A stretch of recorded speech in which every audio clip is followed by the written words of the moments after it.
مفتی صاحب کے official channel مفتی طارق مسعود speeches کو سبسکرائب کریں۔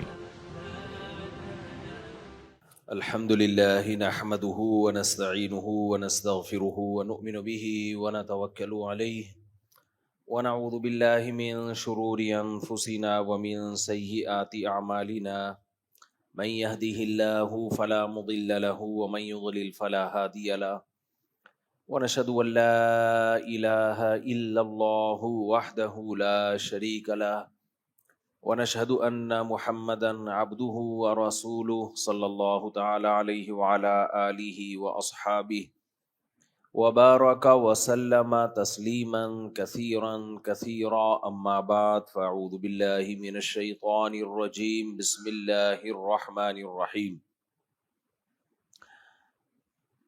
يا أيها الذين آمنوا ادخلوا في السلم كافة ولا تتبعوا خطوات الشيطان إنه لكم عدو مبين۔ قرآن مجید کی آیت تلاوت کی ہے، اللہ تعالیٰ سے دعا ہے اللہ تعالیٰ صحیح طرح سے بات کہنے کی، سننے کی، سمجھنے کی اور عمل کی توفیق عطا فرمائے۔ سفر سے واپسی پر پہلا بیان ہے یہ، اور حج کے لیے بھی لوگ جانا شروع ہو رہے ہیں۔ اللہ تعالیٰ سے حج کی توفیق مانگنی چاہیے۔ بہت ہی منفرد عبادت ہے۔ اللہ نے ہر قوم کو، ہر مذہب کو یہ عبادت دی تھی، مگر انہوں نے اپنی عبادتوں کو ضائع کر دیا، برباد کر دیا۔ آج کل جو نئے نئے اسکالرز آ رہے ہیں، یہ بھی وہی کام کر رہے ہیں جو یہود و نصارہ نے اپنے دین اور مذہب کے ساتھ کیا تھا۔ یہ جو ہم بار بار بولتے ہیں کہ دین صدیوں سے چلا آ رہا ہے، تو اسی فقہ کو فالو کرو جو مرتب شکل میں، کتابوں کی شکل میں صدیوں سے ہے۔ اس عمل کو لوگ فرقہ پرستی سے تعبیر کرتے ہیں، حالانکہ یہ آپ کو فرقہ پرستی سے بچانے کا طریقہ ہے۔ کیونکہ اگر آپ اس کو فالو نہیں کرو گے تو نئے نئے اسکالر قرآن و حدیث کے نام پہ آپ کو بے وقوف بناتے رہیں گے، اپنی تحقیقات آپ کو پہناتے رہیں گے اور آپ پہنتے رہو گے۔ کراچی میں یہ اصطلاح سنی ہوگی، یہ گاڑی میں نے فلاں کو پہنا دی۔ ایک بیچی جاتی ہے چیزیں، ایک پہنائی جاتی ہے۔ ہمارے ہاں تجارت میں چیزوں کو بیچا کم جا رہا ہے، پہنایا زیادہ جا رہا ہے۔ پہنانے کا مطلب ہوتا ہے اس کی اتنی قیمت ہے نہیں، اس میں بہت سارے فالٹ بھی ہیں، لیکن لفاظی کر کے، باتوں کو گھما کے، گول مول کر کے بندے کو ایسے جیسے کوئی کرتا پورا اس کو پہنا کے پتلی گلی سے نکل گئے۔ تو ایسے ہی آج کل بہت سارے مذہبی اسکالر جو صدیوں سے جو تحقیق چلی آ رہی ہے، آپ کو اس سے ہٹاتے ہیں۔ ہر شخص کی ایک نئی رائے ہے اور کہتا ہے میں کسی فقہ شقہ کو نہیں مانتا، میں قرآن و حدیث کو مانتا ہوں۔ اس طرح کے بہت سارے لوگ مارکیٹ میں پیدا ہو گئے ہیں، اور ان سب کی آپس کی رائے ٹکرا رہی ہوتی ہیں، حالانکہ ان سب کا دعویٰ ایک ہوتا ہے۔ تو یہ تحقیقات پیش نہیں کرتے، بلکہ تحقیقات لفاظی کر کے پہناتے ہیں۔ اس لیے یہ جو دین اللہ اس کے رسول صلی اللہ علیہ وسلم لے کر آئے تھے، اس سے دور ہوتے چلے جا رہے ہیں۔ اچھا، نام سب کا اسلاف سے نسبت کہ ہم صحابہ کو مانتے ہیں، ہم اسلاف کو مانتے ہیں، لیکن ان کا کوئی کام اسلاف کے مطابق نہیں ہوتا۔ تو لیکن اللہ تعالیٰ نے اس دین کی حفاظت کا وعدہ کیا ہے۔ یہود و نصارہ کی طرح اس دین میں تحریفات ہوں گی، مگر اتنی نہیں کہ اصل دین ہی ختم ہو جائے۔ اصل دین بھی اصل شکل میں ہمیشہ باقی رہے گا۔ اور یہ باقی رہے گا علماء کی محنت کی وجہ سے. جن علماء کو مولویوں کو لوگ صبح و شام برا بلا کہتے ہیں, انہی کی وجہ سے محفوظ رہے گا. ان کے علاوہ کسی کے پاس کوئی پیکج ہے ہی نہیں دین کی حفاظت کا. حضرت مفتی محمد شفیع صاحب رحمہ اللہ تعالی سے کسی نے کہا, یہ مولوی لوگ اپنے آپ کو دین کا ٹھیکیدار کیوں سمجھتے ہیں؟ تو انہوں نے فرمایا, ٹھیکیدار نہیں لیکن چوکیدار ہم بہرحال ضرور ہیں. آڑی ترچھی چیزوں کو گھسنے نہیں دیں گے. پھر وہی مشہور اشکال مولویوں میں اتنے 2 نمبر فلاں مولوی, تو بھائی وہ تو ہوں گے 2 نمبر بھی ہوں گے 1 نمبر بھی ہوں گے. کہ جو طبقہ علماء کو برا کہے, یہ مولانا ایسے, مولانا ویسے, مولانا یوں, مولانا یوں, پاگل ہے وہ, سمجھ لو اس کا اوپر کا دماغ کیا ہو گیا ہے, کھسک گیا ہے, باولا ہو گیا ہے, سٹھیا گیا ہے. باولوں کی بہت ساری قسمیں ہوتی ہیں, ہر آدمی کا کام نہیں ہوتا اس کو ٹریس کرنا. جو پہلی بیوی کے سامنے دوسری شادی کی اجازت لے رہا ہو, سمجھ لو اوپر سے کیا ہو گیا ہے, یہ بھی ایک قسم ہے. باولے کی بہت ساری قسمیں ہوتی ہیں. بعض لوگ کہتے ہیں میری پہلی مان نہیں رہی, کیسے مناؤں, اوپر کی سیٹنگ کیا ہے اس کی آؤٹ. آپ کسی ڈاکٹر کے پاس بیٹھے جو نفسیات کا ماہر ہو, وہ آپ کو بتائے گا باولوں کی قسموں, ڈفرینٹ قسمیں باولوں کی, بہت ساری قسمیں. بلا وجہ ہنس رہا ہے اس کا مطلب باولا ہے, بلا وجہ رو رہا ہے اس کا مطلب کیا ہے, باولا ہے. بلا وجہ جذباتی ہو رہا ہے اس کا مطلب کیا ہے, باولا ہے. بعض لوگ ایسی جذباتی, ذرا سی بات ہے ایک دم جذباتی ہو جاتے ہیں. تو یہ سب ایب نارملٹی کی علامتیں. تو جو کہہ رہے ہیں نا مولوی ایسے ہوتے ہیں, مولوی 2 نمبر ہوتے ہیں, ارے بھائی ایک طرف تو اسلام کو مانتا بھی ہے کہ اسلام برحق مذہب ہے, نبی کو آخری نبی بھی مانتا ہے, اور یہ بات بھی تو مانتا ہے کہ یہ دین ہمیشہ رہے گا. پھر اگر مولوی ہی غلط ہو گئے جو دین کو پڑھتے ہیں, تو کون ٹھیک کرے گا؟ دنیا میں کبھی ایسا ہوا کہ آپ کے کینسر کا علاج پلمبر ٹھیک کر رہا ہو, پلمبر کینسر کا علاج کر رہا ہو, اور پلمبر کا کام ڈاکٹر کر رہا ہو, ہے بھائی؟ نل کے ٹھیک کے لیے میڈیکل کالج کے پڑھے ہوئے ڈاکٹر کو بلا رہے ہو آپ, چاند پہ بھیجنے کے لیے آپ گلی کے جھاڑو دینے والا ہے اس سے رابطہ کر رہے ہو, تو یہ تو قیامت وقت سے پہلے آئے گی کہ نہیں آئے گی؟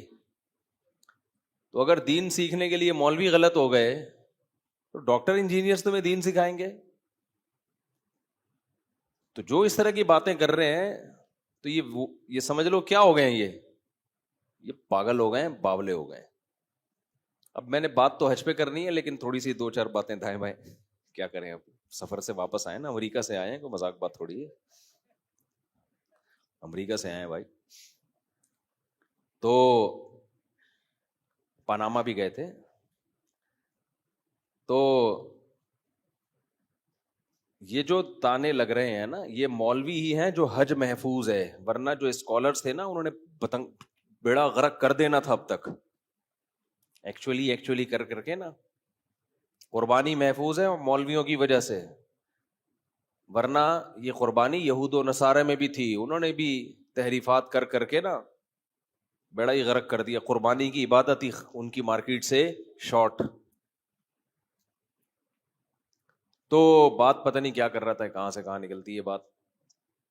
نہیں, حج پہ تو بات تھی, ابھی وہ تو آؤں گا انشاءاللہ, میں حج پہ بھی آؤں گا. اصل جو بات میں لے کے چلا تھا نا, کہ 2 نمبر 1 نمبر, تو اگر کام ڈاکٹر کرنا شروع کر دیں تو کام سارا کیا ہو جائے گا, دین سیکھنا آپ ان سے شروع کر دیں تو بیڑا غرق ہو جائے گا. ہاں, ایک اعتراض آج کل بہت زیادہ مولویوں پہ کیا جاتا ہے. میں امریکہ میں تھا تو وہاں بھی یہ اعتراض کیا جا رہا تھا, چھپڑ پہ لے جا کے نا لوگ, کہ نظام کی تبدیلی کی بات کرو, سسٹم کی تبدیلی کی بات کرو.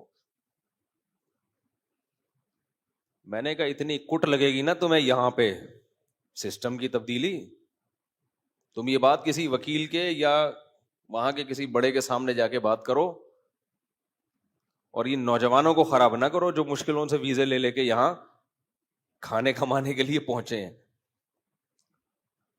یہ جتنے لوگ سسٹم کی تبدیلی کی بات کر رہے ہیں, ان سے پوچھا کرو اس تبدیلی کا پیکج کیا ہے آپ کے پاس. ہم بھی بات کرتے ہیں نظام کی تبدیلی کی, میں بھی کرتا ہوں, ہمارے پاس پیکج ہے, جو ہم 20 دفعہ بتا چکے ہیں. یہ پیکج ہے, اس پہ چلو گے نظام تبدیل ہوگا, دیر سے ہوگا لیکن پائیدار ہوگا. اور ٹیلی ویژن میں بیٹھ کے یوٹیوب پہ آ کے یہ مولانا لوگ نظام کی تبدیلی نہیں, یہ لوگوں کو طلاق کے مسائل بتاتے ہیں, یہ لوگوں کو بس استنجے کے طریقے بتاتے ہیں. آپ تو وہ بھی نہیں بتاتے.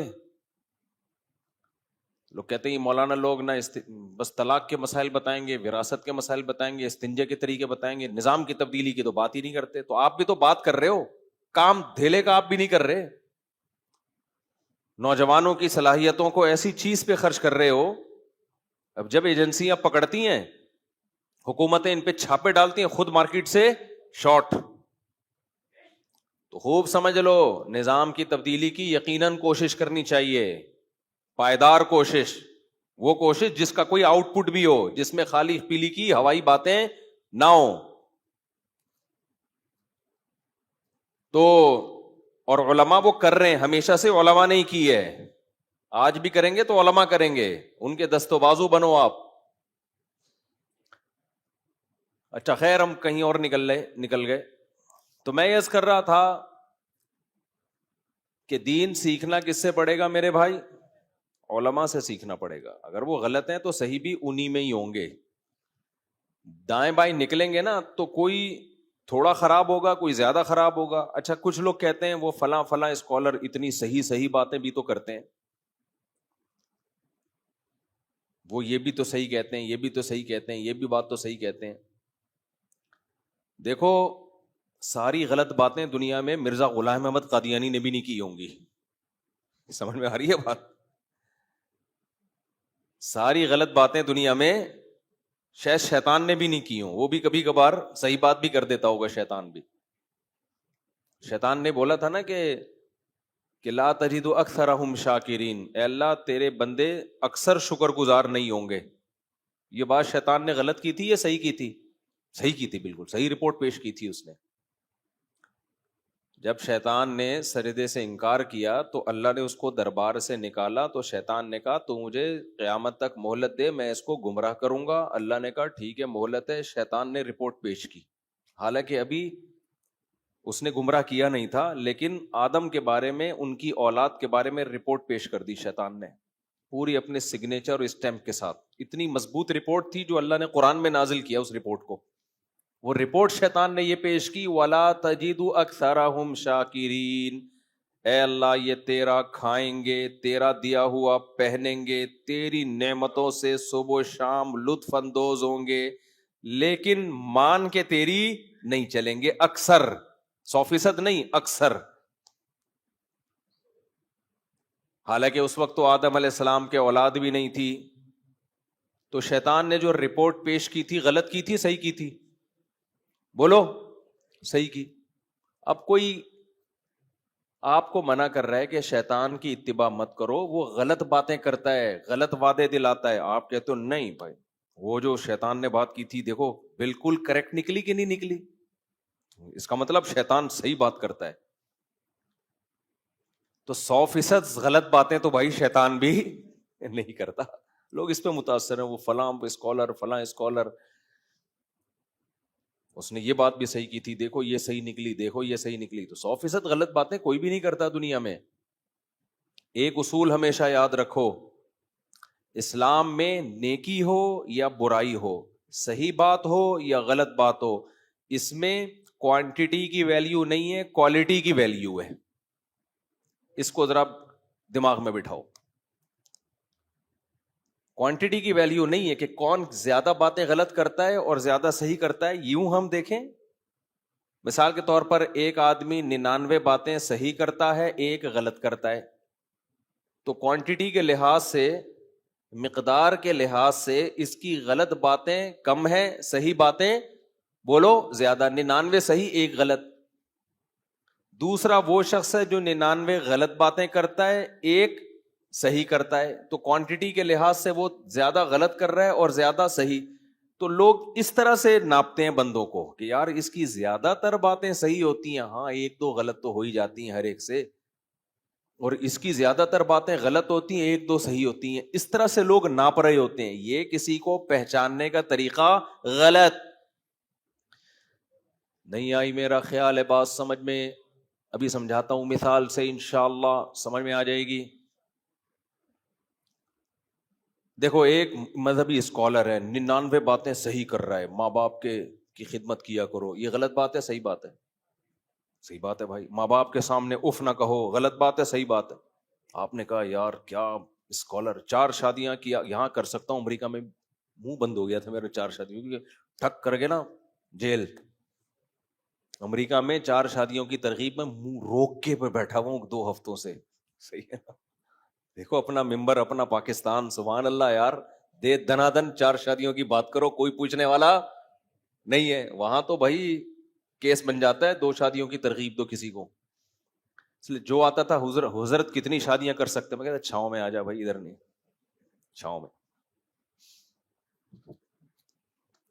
دنیا میں کچھ لوگ بے وقوف ہوتے ہیں، مذہبی لوگوں کو چڑھانے والے، وہ کہتے ہیں ڈنکے کی چوٹ پہ حق بیان کرو جہاں بھی ہو۔ یہ دنیا میں اس سے بڑا بے وقوف کوئی پیدا ہوا ہی نہیں ہے، جو موقع بے موقع ہر بات پارسل کر دیتا ہو۔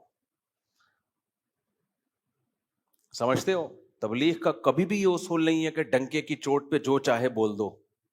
تبلیغ میں ہمیشہ حکمت مصلحت دیکھی جاتی ہے کہ یہ بات یہاں بولنے کی، میں بول دیتا، نکال لیتے، تو جو بولنے کی اور چیزیں تھی وہ بول پاتا؟ جب ایک بات یہاں بیٹھ کے بول سکتا ہوں تو مجھے کیا ضرورت ہے میں وہیں جا کے ممبر پہ بولوں؟ جا کے ان کو میں بولوں چھاؤں میں آ جاؤ یا الفلاحی آ جانا، یہی بولوں گا، اس کے علاوہ کچھ نہیں بولوں گا۔ اصل میں ہماری جو ینگ جنریشن ہے نا، اس کو غلط گائیڈ کیا جاتا ہے۔ میں بول دیتا، مجھے ڈیپورٹ کرتے، میرا کوئی نقصان نہیں تھا، مجھے کیا، میں تو یہیں رہ رہا ہوں، مجھے تو۔ جب میں جا رہا تھا نا، کسی نے کہا آپ سلپ تو نہیں ہو جائیں گے، میں نے کہا وہ پکڑ کے بٹھا بھی دیں گے نا تو میں بھاگ کے آؤں گا، کیونکہ ہمیں بھائی یہی مزہ ہے ہماری زندگی۔ ہماری مرغیاں یہاں انڈے دے رہی ہیں، وہاں انڈے بولو نہیں دے رہی۔ ہماری بکری ادھر دودھ دے رہی ہے، وہاں تھوڑی دودھ دے رہی ہے وہ، تو ہمارا تو دل ادھر ہی لگ رہا ہے پاکستان میں۔ باقی ہم آپ کو منع نہیں کرتے، آپ امریکہ جاؤ، آپ جاپان جاؤ، لیکن ہر ایک کا اپنا اپنا اسٹائل ہے، تو ہمیں تو یہاں زیادہ مزہ آتا ہے۔ ملک وہ بھی بہت اچھا ہے بھائی، بلکہ بہت چیزوں میں زیادہ ہی اچھا ہے۔ تو لیکن ایک اصول ہمیشہ یاد رکھو، حق بات چھپانا، غلط بیانی کرنا اسلام میں حرام ہے۔ کسی کے ڈر سے آپ غلط مسئلہ نہیں بتا سکتے، خوب سمجھ لو کہ گورنمنٹ کا خوف تھا یا آپ کو کوئی اور ڈر تھا تو عالم نے مسئلہ ہی غلط بتا دیا، یہ ناجائز ہے۔ خاموشی اختیار کرنا یہ جائز ہے کسی مصلحت کی خاطر، سمجھتے ہو؟ یہ حدیث سے ثابت ہے۔ تو بے موقع بات، وقت بے وقت بات کر کے ایسی بات کرنا جس سے کوئی فائدہ نہ ہو، نقصان اس کا زیادہ ہو، تو یہ جائز نہیں ہے۔ ایسی تبلیغ، خاموشی اختیار کرنا جائز ہے، اور یہ حدیث سے ثابت ہے۔ نبی صلی اللہ علیہ وسلم نے بیت اللہ کی 4 دیواری بڑا کرنے کا ارادہ کیا کہ اس کو تھوڑا سا کھینچ کے آگے لے جائیں، جو ابراہیم علیہ السلام نے جہاں تک بنائی تھی، لیکن آپ نے کہا کہ لوگ نئے نئے مسلمان ہوئے ہیں، وہ یہ سمجھیں گے کہ میں بیت اللہ کی ہیئت کو تبدیل کر رہا ہوں، جو ابراہیم علیہ السلام کی عمارت تھی اس کو تبدیل کر رہا ہوں، حالانکہ تبدیل نہیں کر رہے تھے آپ، تو اسی پہ قائم کر رہے تھے، لیکن آپ نے خاموشی اختیار کی کہ چھوڑ دو ایسے ہی۔ لوگ کنفیوز ہوں گے، کیوں؟ کلم الناس علی قدر عقولہم، لوگوں سے ان کی عقل کے حساب سے بات کیا کرو۔ کچھ باتیں ٹھیک ہوتی ہیں لوگوں کی مینٹل لیول سے اوپر کی۔ اب نبی صلی اللہ علیہ وسلم حکم دیتے کہ بیت اللہ کو حتیم تک لے آئیں، حتیم تک، تبھی ہم طواف حتیم سے باہر سے کیوں کرتے ہیں؟ پورا بیت اللہ کور ہو جائے۔ تو آپ اگر حکم دیتے تو جو پرانے صحابہ تھے جن کا ایمان بہت مضبوط تھا وہ تو دل و جان سے مان لیتے، جو نئے نئے لوگ مسلمان ہو رہے تھے، ابھی اسلام پر ان کو 100% اطمینان نہیں تھا، وہ شک میں پڑ جاتے کہ بھائی یہ تو صدیوں سے جو کعبہ چلا آ رہا ہے اسی کو کیا کر رہے ہیں، چینج۔ اور ایک ابراہیم علیہ السلام سے ان کو محبت بھی تھی، تو کون ہر ایک کو جا کے سمجھاتا نہیں بھائی اصل میں وہ تھا یہ نہیں تھا، تو آپ نے فرمایا چھوڑو ایسے ہی رہنے دو اس کو۔ کیوں؟ طواف جو ہے وہ تو پھر بھی ہو ہی رہا ہے نا، پورا وہ تو مکمل ہو رہا ہے، کوئی شرعی مسئلہ تھوڑی اس سے فرق پڑ رہا ہے اس سے۔ آج تبلیغ میں اس بات کا لوگ خیال نہیں کرتے کون سی بات کدھر کہنے کی ہے اور کون سی بات میں کہاں خاموش رہنا. آپ باپ کو تبلیغ کرنا شروع کر دو, ابا یہ کیا کرو, ابا یہ کیا کرو, ابا کو غصہ آ رہا ہے تو کیا کہا جائے گا؟ بھائی آپ چپ ہو جاؤ. باپ کو تبلیغ کرنا اس اسٹائل میں آپ کے ذمے نہیں ہے. اب وہ کہے میں حق تو بیان کروں گا چاہے کچھ بھی ہو, ڈنکے کی چوٹ پہ بیان کروں گا, تو ڈنکے کی چوٹ پہ تیرا سر پہ چوٹ لگے گی, تیرے ابا کا ڈنڈا لگے گا, اس کے بعد تو کچھ بیان کرنے کے قابل نہیں رہے گا. سمجھتے ہو؟ ہاں, اس میں یہ ضرور ہے کہ مصلحت میں اور بزدلی میں تھوڑا سا فرق ہے. بعض دفعہ بزدلی کی وجہ سے انسان خاموش ہوتا ہے, اس کو مصلحت کا نام دے رہا ہوتا ہے, اور بعض دفعہ مصلحت کی وجہ سے خاموش ہو رہا ہوتا ہے, لوگ جو اس سے دشمن ہیں وہ اس کو بزدلی کا نام دے رہے ہوتے ہیں. دونوں میں بڑا فرق ہے, سمجھتے ہو؟ بزدلی کی بیس پہ خاموش رہنے کی اجازت نہیں ہے, مصلحت کی بیس پہ خاموش رہنے کی اجازت ہے. بزدل کا مطلب ڈرتا ہے کہ میرے ساتھ یہ نہ ہو جائے, میرے ساتھ یہ نہ ہو جائے, مجھے یوں نہ کر دیا جائے, مجھے یوں نہ. یہ تو جائز نہیں ہے. ایک ہے مصلحت کہ جو کام آپ کر سکتے ہیں اس سے بھی محروم ہو جاؤ گے تو اس سے نقصان دین کو ہوگا. جیسے نبی صلی اللہ علیہ وسلم اگر حکم دیتے کہ نہیں بھائی دیوار کو بڑھا دو, ہم کسی سے نہیں ڈرتے, بھائی بات ڈرنے کی نہیں ہے. جو نئے نئے لوگ اسلام قبول کر رہے ہیں ان کا دین داؤ پہ لگ جائے گا, اس سے نقصان کس کو ہوگا؟ اسلام کو ہوگا. پھر جب اسلام مضبوط ہو گیا, طاقتور ہو گیا, تو پھر خلیفہ نے جب نبی صلی اللہ علیہ وسلم کے دنیا سے جانے کے بعد, خلفائے راشدین کے جانے کے بعد, جو بادشاہ آئے انہوں نے یہ حدیث جب ان کے پاس پہنچی تو انہوں نے بیت اللہ کو حتیم تک بڑھایا. وہی فتنہ ہوا کہ کچھ لوگوں نے کہا نبی کے دور میں نہیں تھا, اب صحیح حدیث دکھا رہے ہیں ان کو, انہوں نے کہا بھائی نبی کے دور میں نہیں تھا, انہوں نے گرا دیا. پھر کوئی بڑھا رہا ہے, کوئی گرا رہا ہے. امام مالک نے فتویٰ دیا بھائی اس کو بڑھانے کی اجازت نہیں, حالانکہ بخاری کی صحیح حدیث ہے کہ یہاں تک ہے, یہاں تک نہیں ہے. لیکن نہیں, امت کی مصلحت کہ ان میں پھوٹ نہ پڑے, یہ سب سے اہم ہے شریعت میں. سمجھتے ہو کہ نہیں سمجھتے؟ آج بعض مذہبی اسکالر کیا کرتے ہیں, کہیں ممبر پہ لے جا کے بٹھا دو, اس علاقے میں پڈا ڈال دیں گے, جا کے ایسے ایسے مسائل بتانا شروع کر دیں گے, لوگوں کی مینٹل لیول سے اوپر کی باتیں, حیات ممات کے جھگڑے, اور جو کیا کیا, جو پنجاب میں آپ جھگڑے جا کے دیکھو, عام پبلک حیران ہوتی ہے یار یہ ہو کیا رہا ہے. تو خاموشی اختیار کرنا جائز ہے مصلحتاً, بزدلی کی بیس پہ نہیں, واقعی مصلحت ہو, لیکن غلط بیانی شریعت میں جائز بولو نہیں ہے. اور دوسری بات, مصلحت اور بزدلی میں باریک لائن ہے. بعض دفعہ مصلحت ہوتی ہے, لوگ اس کو بزدلی سمجھ رہے ہوتے ہیں کہ یہ مولوی ڈرتا ہے. بھائی ڈرتا نہیں ہے, مصلحتاً خاموش ہے. کیوں؟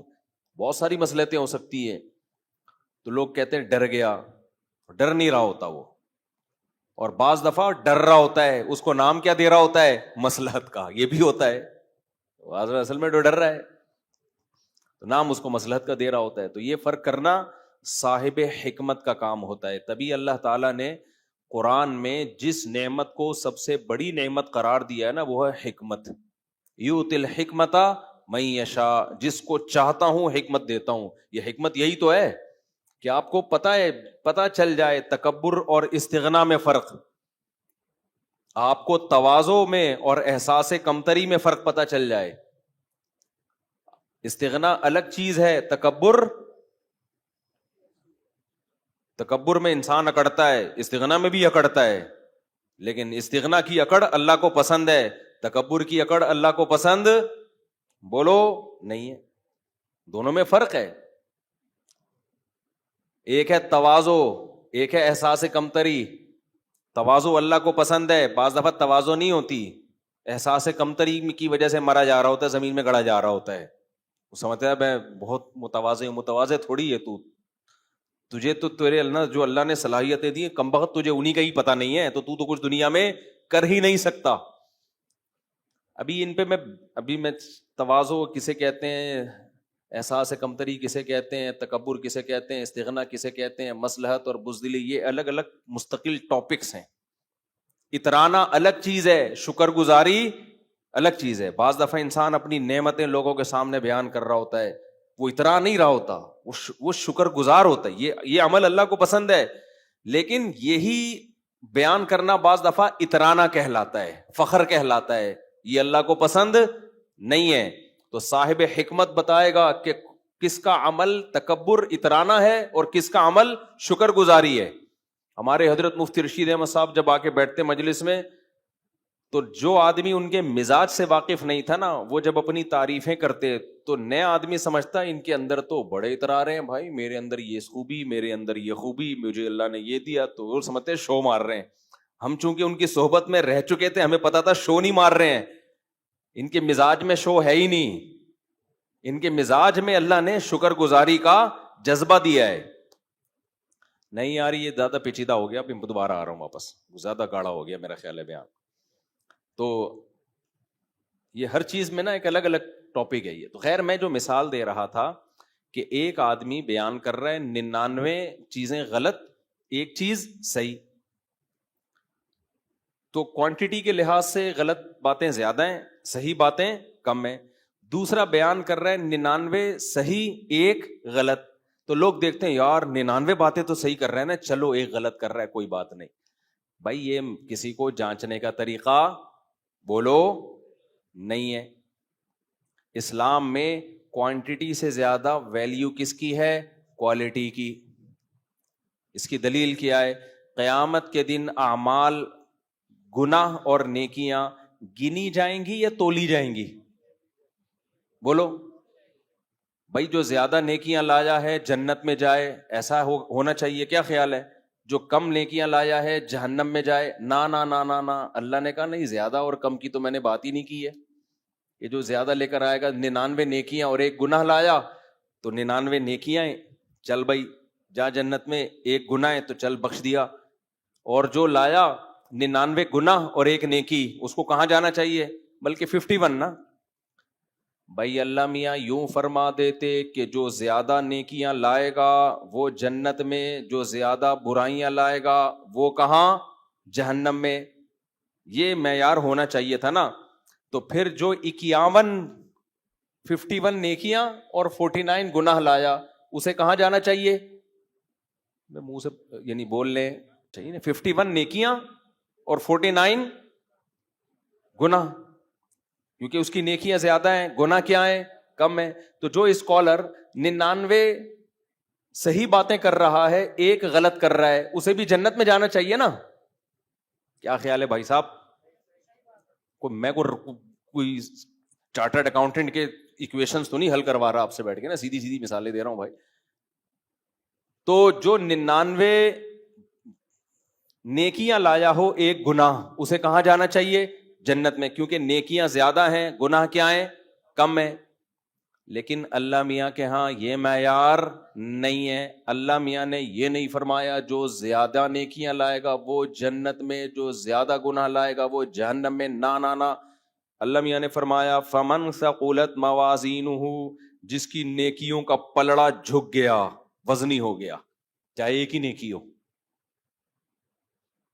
بعض دفعہ ایک ہی نیکی اتنی بھاری ہوگی, اور جس کے گناہوں کا پلڑا جھک گیا, پلڑے پر ہوگا, سمجھتے ہو, پلڑے پر ہوگا حساب کتاب.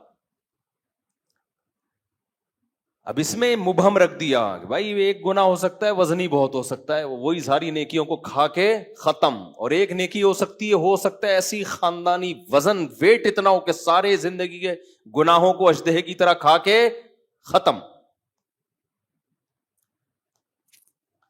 تو اس سے پتا چلتا ہے بھائی جو اسکالر 99 غلط باتیں کر رہے ہیں, ایک صحیح کر رہے ہیں,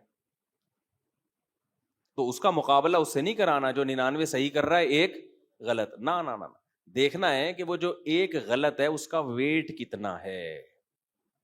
اگر 99 صحیح ہے ایک غلط ہے, لیکن وہ غلط بہت وزنی ہے, تو وہ ایک غلط بھی اس اسکالر کے گمراہ ہونے کے لیے کافی ہے. اب میں مثال سے سمجھاتا ہوں. مثال کے طور پر آپ نے یوٹیوب پہ کسی اسکالر کو دیکھا, کہہ رہے ماں باپ کے سامنے اف نہ کرو. آپ نے کہا یار یہ اسکالر یہ بات کیا کرتا ہے, بالکل ٹھیک, زبردست بات کی. بیوی سے محبت کرو, غلط ہے صحیح ہے؟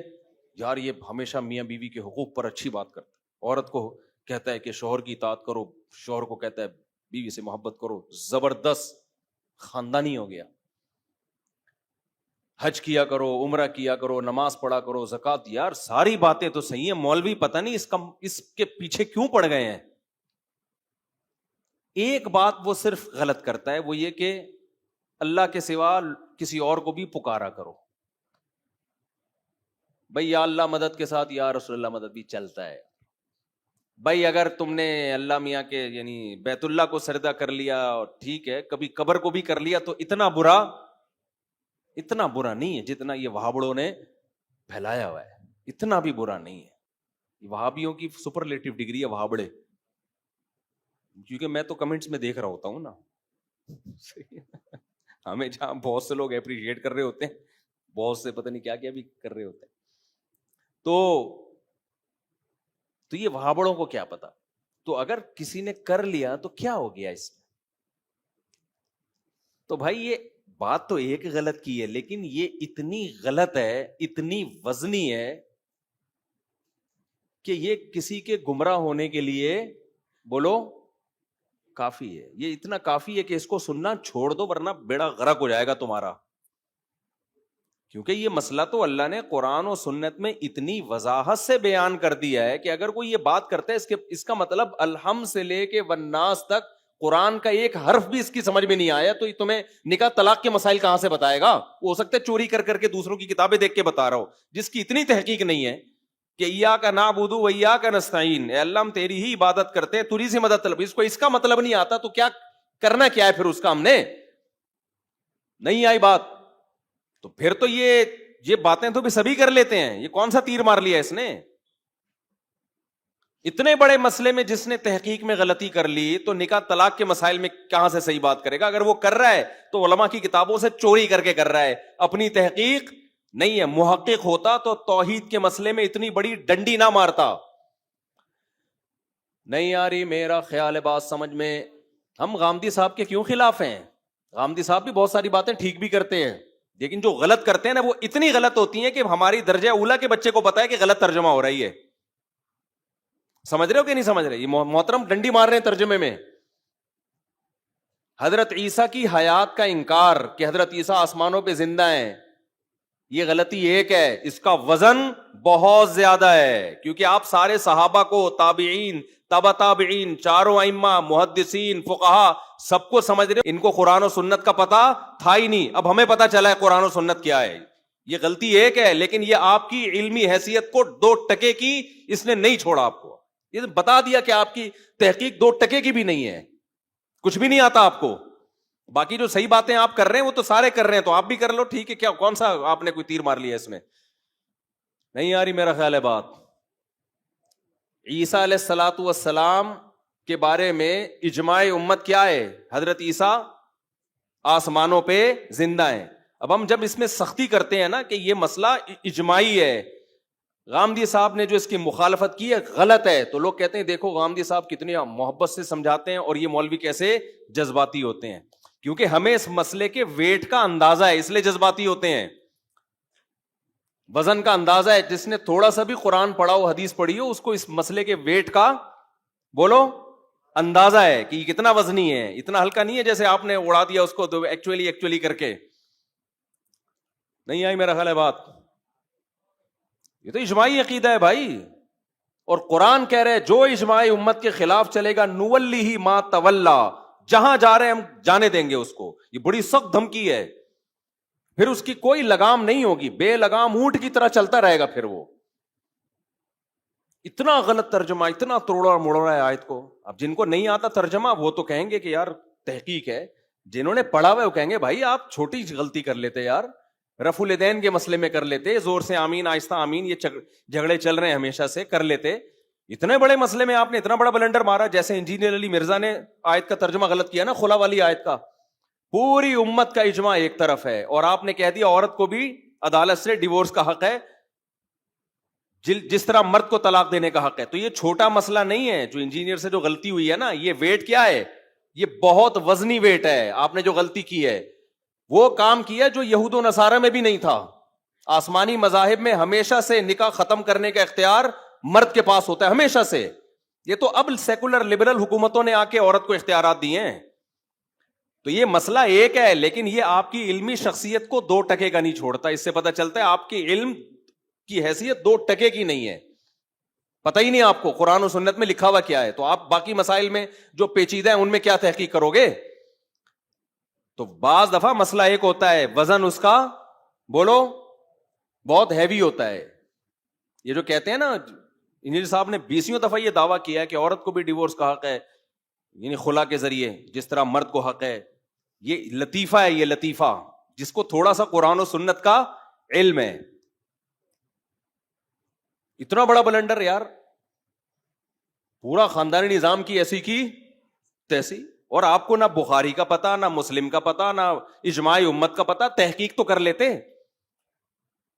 تو اتنے بڑے بڑے بلنڈر ہوتے ہیں جس سے پتا چلتا ہے بھائی آپ جن مسئلوں پہ تحقیق پیش کر رہے ہو نا، وہ تحقیق بھی کیا ہو جاتی ہے؟ مشکوک، کہ وہی ہوگی پھر جو یہاں کیا ہے. تو اگر کوئی اسکالر 99 باتیں ٹھیک کر رہا ہے، ایک بات غلط کرتا ہے کہ قبر کو سردہ بھی جائز ہے، بھائی یہ بات تو ایک ہی ہے. پھر یہ نہیں کہہ سکتے اتنی صحیح باتوں میں اگر ایک غلط ہو گئی، بھائی وہ غلط، وہ یہ ایسا ہی ہے جیسے کوئی محقق ڈاکٹر ہو، 99 باتیں صحیح کر رہا ہو کہ جب سر میں درد ہوا کرے تو 2 گولی پیناڈول کھا لیا کرو. آپ نے کہا ویل ڈن، سارے ڈاکٹر یہ کہہ رہے ہیں، یار تحقیق ہے اس بندے کی. بھائی اگر زکام ہوا کرے تو جو شاندہ پی لیا کرو. واہ واہ واہ یار، زبردست ریسرچ ہے. اور پھر حوالے بھی دے رہا ہو، یہ تو فلاں کتاب میں لکھا ہے، فلاں کتاب میں. ایک دن آگے لمبی پھینک دی کہ جب آپ کو زکام ہوا کرے نا، گلا خراب ہوا کرے، تو املی کا اچار سرکہ ڈال کے کھایا کرو. آئی بات سمجھ؟ وزن کم کرنا ہو تو کولڈ ڈرنک پیا کرو. وزن کم کرنا ہو، شوگر فری نہیں، یہ والی جو عام کولڈ ڈرنک ہے، یہ دے دنادن آلو کے چپس کھایا کرو اور کولڈ ڈرنک پیا کرو. اور جتنا زیادہ وزنی ہوگے اتنے پاورفل ہوگے. غلطی تو ایک ہے میرے بھائی، لیکن ڈاکٹروں کی نظر میں اس ڈاکٹر کی 2% کی ویلیو رہے گی نہیں اس غلطی کے بعد. کہیں گے پھینکو ایک نمبر کا. بھائی اس کو تو کچھ بھی نہیں پتا یار. عوام تو کہہ رہی ہوگی تحقیق لایا ہے. بھائی کیا لایا ہے؟ اب تک ڈاکٹر منجن بیچ رہے تھے، کولڈ ڈرنک والوں سے دشمنی تھی، اصل میں اپنا منجن بیچنا تھا. ویٹ کم کرنا ہے اور کیٹو ڈائٹ اور فلانی ڈائٹ اور یہ ڈائٹ اور لو کارب. اصل میں ڈاکٹروں کا منجن اس نے دکان بند کر دی نا. ہم خام خام کھانے سے اتنی لذتوں سے ہمیں پراٹھے کھا رہے تھے مفتی صاحب کے بیان سن کے، وہ ساری چیزوں سے ڈاکٹروں نے محروم کر دیا. یہ بندہ ہے حق پرست. تو عوام تو کہے گی، لیکن ڈاکٹروں کی نظر میں اس ڈاکٹر کی ویلیو 2% کی بھی نہیں رہے گی. جو 99 صحیح باتیں ہیں نا، ڈاکٹر کہیں گے یہ بھی لگتا ہے اس کی نہیں ہے، یہ ہماری کتابیں چوری کر کر کے مارکیٹ میں لایا ہے، یہ اپنی نہیں ہے کوئی تحقیق. کیونکہ تحقیق ہوتی تو اتنی بڑا بلنڈر تو نہ مارتا یار. لوگوں کو موٹا کر رہا ہے کہ لمبائی چوڑائی برابر ہو جائے، آپ کی گردن کا پتہ ہی نہیں چلے گئی کہاں. زیادہ بڑھتا ہے نا ویٹ تو پتہ ہی نہیں چل رہا ہوتا گردن ہے بھی کہ یا کیا رکھا ہوا ہے. یہ بہت زیادہ جب بڑھ جاتا ہے اور وہ کہہ رہے کہ اور کھاؤ اور ان ڈاکٹروں کی باتوں میں مت آؤ. بھائی غلطی تو ایک ہے، لیکن یہ ایک غلطی آپ کی ساری تحقیق پر اعتماد، یہ وہ غلطی نہیں جو ابو حنیفہ یا امام شافعی سے ہوا کرتی ہے، جو اجتہادی غلطی. یہ تو بھائی اس کا مطلب آپ کو پتہ ہی نہیں ہے. تو کچھ مسائل اجماعی ہیں، قرآن و سنت نے 2 اور 2 4 کی طرح بیان کر دیا ہے. توحید کا مسئلہ قرآن میں مبہم نہیں ہے، 2 اور 2 بولو 4 کی طرح ہے.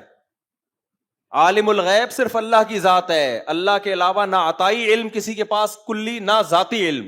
یہ جو لوگ تعویل کرتے ہیں بھائی اللہ کے پاس، اللہ عالم الغیب ہے، سب کچھ پتا ہے اپنی، لیکن اپنی عطا سے اس نے نبی کو بھی سارا علم غیب دے دیا ہے. جو یہ باتیں کرتے ہیں قرآن کا ترجمہ ہی پڑھ لو بھائی. لو کنت اعلم الغیب لاستکثرت من الخیر. نبی کہتے ہیں، اللہ کہتے ہیں نبی سے کہ آپ کہہ دو کہ اگر میرے پاس غیب کا علم ہوتا، ما مسنی السوء، مجھے کبھی نقصان نہ ہوتا، کبھی بھی نقصان نہ ہوتا. تو چاہے وہ عطائی غیب ہو یا ذاتی ہو، اس سے کوئی فرق پڑا ہے؟ لوگ کہتے ہیں بھائی ہم جب کہتے ہیں نا نبی کے پاس بھی ما کانا یا وما یکونو ہر چیز کا علم ہے اور اللہ کے پاس بھی ہے، تو اللہ اور نبی کے علم میں فرق کیا ہو گیا؟ کہتے ہیں اللہ کے پاس تو خود سے ہے اور نبی کے پاس اللہ کے عطا کرنے سے ہے. بھائی جب عطا کرنے سے آ گیا تو اب نقصان تو نہیں ہونا چاہیے نا کوئی. لیکن نبی کہتے ہیں مجھے نقصان ہوتے ہیں اس کی یہ پتا ہے کہ بھائی میرے پاس اگر علم غیب ہوتا تو مجھے کل کا پتا ہوتا تو میں نقصان ہونا ہی نہ دیتا.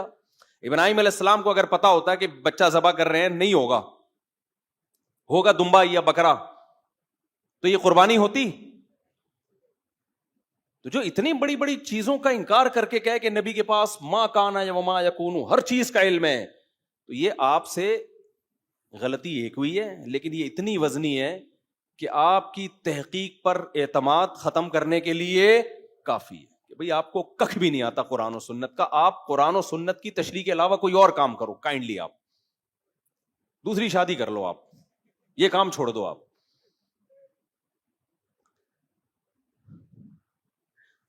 اسی پہلی بات, قرآن نے توحید کا مسئلہ 2 اور 2 4 کی طرح بیان کیا, اس میں کوئی کنفیوژن نہیں ہے. دوسری بات, عالم الغیب قرآن جگہ جگہ کہتا ہے صرف علم غیب کس کے, کلی علم غیب کس کے پاس ہے, اللہ کے پاس ہے. ایک دفعہ ایک صاحب آئے, مجھے کہنے لگے, میری عمر 17 سال تھی اس وقت, مجھے کہنے لگے کہ قرآن تو کہہ رہا ہے وما هو علی الغیب بضنین, نبی کو ہم نے جو غیب کا علم دیا ہے نبی اس میں بخیل نہیں ہے, نبی اس میں بخیل نہیں ہے. اس کا مطلب نبی کو غیب کا علم دیا ہے. میں نے کہا غیب کا علم دیا ہے, کلی کی بات ہو رہی ہے, سب کچھ دے دیا. کہنے اس میں کہاں لکھا ہے کہ آدھا دیا ہے, اس میں تو ہے غیب کا علم کا مطلب پورا علم. میں نے کہا اس کا مطلب, تو پھر میں چھوٹا تھا لیکن 17-18 سال میری عمر تھی. میں نے کہا حضرت اتنی سینس تو آپ میں بھی ہونی چاہیے کہ اگر اس آیت کا یہ مطلب ہے کہ نبی کے پاس غیب کا جو علم ہے اور قرآن کہہ رہے نبی اس میں بخیل نہیں ہے, اور اس سے سارا علم غیب مراد ہے, تو بخیل نہ ہونے کا مطلب پھر سارا علم غیب آپ نے امت کو بھی دیا ہے. پھر نہ دیا ہوتا تو یہ تو بخل معاذ اللہ لازم آئے گا نا. نہیں آئی میرا خیال ہے بات بھائی. اگر اس سے کلی علم غیب مراد ہے کہ ما کان وما یکون, جو ہوا جو ہو رہا ہے جو ہوگا سارا علم اللہ نے نبی کو دے دیا, اور اللہ یہ بھی کہہ رہے ہیں کہ نبی اس پہ بخیل نہیں ہے. بخیل نہ ہونے کا مطلب اسٹور کر کے نہیں رکھا ہوا ہے, تو مطلب پھر سارا امت کو بھی دیا نا آپ نے, تو اس کا مطلب ساری امت عالم الغیب ہے. پھر تو وہاں پھر یو ٹرن لیتے ہیں کہ ایکچولی یوں ہے, ایکچولی بھائی کیا سیدھا سیدھا, بھائی جتنا علم دیا اس پہ بخیل نہیں ہے, جتنا نہیں دیا وہ نہیں بتایا, جو دیا وہ امت میں شیئر کیا آپ صلی اللہ علیہ وسلم نے. سمجھتے ہو کہ نہیں سمجھتے ہو؟ اب کوئی اسکالر تحقیق لاتا ہے کہ نبی صلی اللہ علیہ وسلم انسان نہیں ہے, بشر نہیں ہے, آپ کو یار 99 باتیں تو ٹھیک کر رہا ہے نا, یہ ایک بات میں اس نے کہہ دیا بشر نہیں ہے, نور ہیں یا کوئی فرشتے ہیں. ارے بھائی جان, یہ ایک بات غلط کر کے اس کی یہ اپنی ویلیو اب اس نے 2% کی نہیں چھوڑی, کیونکہ قرآن ایک جگہ نہیں جگہ جگہ کہہ رہا ہے انما انا بشر مثلکم, ان سے کہہ دو میں تمہاری طرح کا انسان ہوں. اعمال میں, اللہ سے تعلق میں, نبی میں اور ہم میں زمین آسمان کا فرق ہے. بشریت, انسان جسے کہتے ہیں, آپ کے والد بھی انسان تھے, آپ کی والدہ بھی انسان تھی, اور آپ کی اولاد بھی انسان ہے جن کو سادات کہا جاتا ہے, سید کہا جاتا ہے. ہاں ہدایت کا نور ہے, ہدایت کا نور ہے بھائی, علماء بھی ہدایت کا نور ہوتے ہیں, قرآن بھی ہدایت کا نور ہے, اس میں نبی زیادہ نور ہیں, علماء نبی کی نسبت کم نور ہیں. جو بھی لوگوں کو سیدھا راستہ دکھائے گا وہ ہدایت کا نور ہے وہ. لیکن آپ ماہیت کے لحاظ سے تو بشر ہیں, سید البشر ہیں, تمام انسانوں میں سب سے افضل. آدم کی اولاد میں آدم علیہ السلام کو خلقہ من تراب, قرآن کے ہم نے مٹی سے بنایا, اور آدم علیہ السلام کی اولاد میں اللہ نے ہمارے نبی کو پیدا کیا. تو جب آدم مٹی سے ہیں تو ہمارے نبی کیسے نور سے بن گئے بھائی؟ یہ 2 اور 2 4 کی طرح قائد ہیں. اب کوئی اسکالر 99 باتیں صحیح کر رہا ہے, ایک بات میں یہاں کے گڑبڑ کر رہا ہے, بھائی اس کا مطلب الحمد سے لے کے والناس تک اس نے قرآن سمجھا ہی نہیں ہے. تو 2 اور 2 4 کی طرح باتوں میں آپ گڑبڑ کر رہے ہو بھائی. اسی طرح ختم نبوت کا عقیدہ 2 اور 2 4 کی طرح ہی ہے. جب قرآن میں یہ ختم نبوت کی آیت نازل ہوئی, پوری امت نے یہی سمجھا لاسٹ میسنجر آف گاڈ محمد صلی اللہ علیہ وسلم. لو کان بعدی نبی لکان عمر, میرے بعد نبی ہوتا عمر ہوتے. حضرت علی سے آپ نے فرمایا کہ میری تم سے نسبت وہ ہے جو موسیٰ کو ہارون سے تھی, لیکن میرے بعد کوئی نبی نہیں ہے. کیا مطلب؟ اگر نبی ہوتے تو اللہ ایسا نبی بناتے جیسے موسیٰ کے ساتھ ہارون کو بنایا, کہ نبوت ختم, ہر طرح کی نبوت ختم. تبھی صدیوں سے امت اسی اجماعی عقیدے پہ رہی، بھائی اب کوئی نبی نہیں آ سکتا. اچانک ایک شخص اٹھتا ہے اور قادیانی کہتے ہیں یہ اللہ کا نبی ہے. اور تحقیقات اب لوگ جا رہے ہیں تحقیق، تبھی امام حنیفہ کا قول ہے کہ جو نبی کی نبوت کا انکار، ختم نبوت کا انکار کرے اور وہ یہ دعویٰ کرے کہ میں نبی ہوں، اس کے پاس تحقیق کے لیے جانے والا بھی کافر ہے. کہ آپ گئے کیوں اس کے پاس تحقیق کے لیے؟ یہ تو 2 اور 2 4 کی طرح اللہ نے اس کو کلیئر کر دیا ہے. اب تحقیق کے لیے کیوں جا رہے اس کے پاس؟ اسی طرح یاد رکھو جو غامدی صاحب نے انکار کیا نا حضرت عیسیٰ علیہ السلام کے آسمانوں پہ زندہ ہونے کا، یہ تحقیق نہیں ہے، یہ بلنڈر ہے. سمجھ رہے ہو یہ کیا ہے؟ یہ تحقیق نہیں. تحقیق آپ کو لگتی ہے، آپ تو قادیانی کے پاس بیٹھو گے آپ کو اس کا بھی لگے گا یار کچھ لا رہا ہے مارکیٹ میں. اتنے لوگ جو قادیانی ہو گئے ایسے ہی تھوڑی ہوئے ہیں، علماء کو چھوڑا تبھی تو ہو گئے. اور یہ جتنے قادیانی ہیں نا، آپ کو پتا ہے ہم تو بچپن میں کچھ ٹائم گزارے قادیانی کے ساتھ، یہ پہلے علماء سے بدگمان کرتے ہیں پھر اپنا منجن بیچتے ہیں. یہ ان کو پتا ہے جب تک مولوی کی دل میں عقیدت ہے تو قادیانیوں کو پتا ہے ہمارا منجن نہیں بکے گا. سارے مولوی ایسے ہوتے ہیں، مولوی 2 نمبر ہوتے ہیں، مولوی یوں کرتے ہیں، مولوی یوں کرتے ہیں. اس کا جواب آسان ہے بھائی، ہر داڑھی والا نیک نہیں ہوتا. بہت سے برے لوگ داڑھی رکھ لیتے ہیں، بہت سے برے لوگ مولوی کا گیٹ اپ بنا لیتے ہیں. اس کا یہ مطلب تھوڑی ہے کہ سارے علماء غلط ہو گئے، لیکن لوگ متاثر ہوتے ہیں ان کی باتوں سے. واہ بھائی واقعی وہ ہوتے ہیں ایسے. پھر جب مولویوں سے علماء سے اعتماد ختم، پھر وہ آیت کی جو تشریح آپ کو پہنانا چاہے وہ کیا کر دے گا؟ پہنا دے گا. جو میں نے بتایا جیسے کراچی میں گاڑیاں پہنائی جاتی ہیں، صحیح ہے نا، پرانا مال پہنایا جاتا ہے، تو وہ پھر یہی کام کرتے ہیں. غامدی صاحب نے انکار کیا، ان کے داماد نے انکار کیا، یا انہوں نے، عورت پہ عدت نہیں ہے جو 3 مینسز ہیں نا، اور کہا کہ ایکچولی کر کے بیڑا غرق کر دیا. کیوں نہیں ہے عدت بھائی؟ اچھا بخاری مسلم کی حدیثیں، حضرت عیسیٰ علیہ السلام قرب قیامت میں نازل ہوں گے. لَيُوشِكَنَّ أَن يَنزِلَ فِيكُمُ ابْنُ مَرْيَمَ حَكَمًا وَعَدْلًا، ضرور بھی ضرور تم پر ابن مریم نازل ہوں گے حاکم بن کے، عادل بن کے.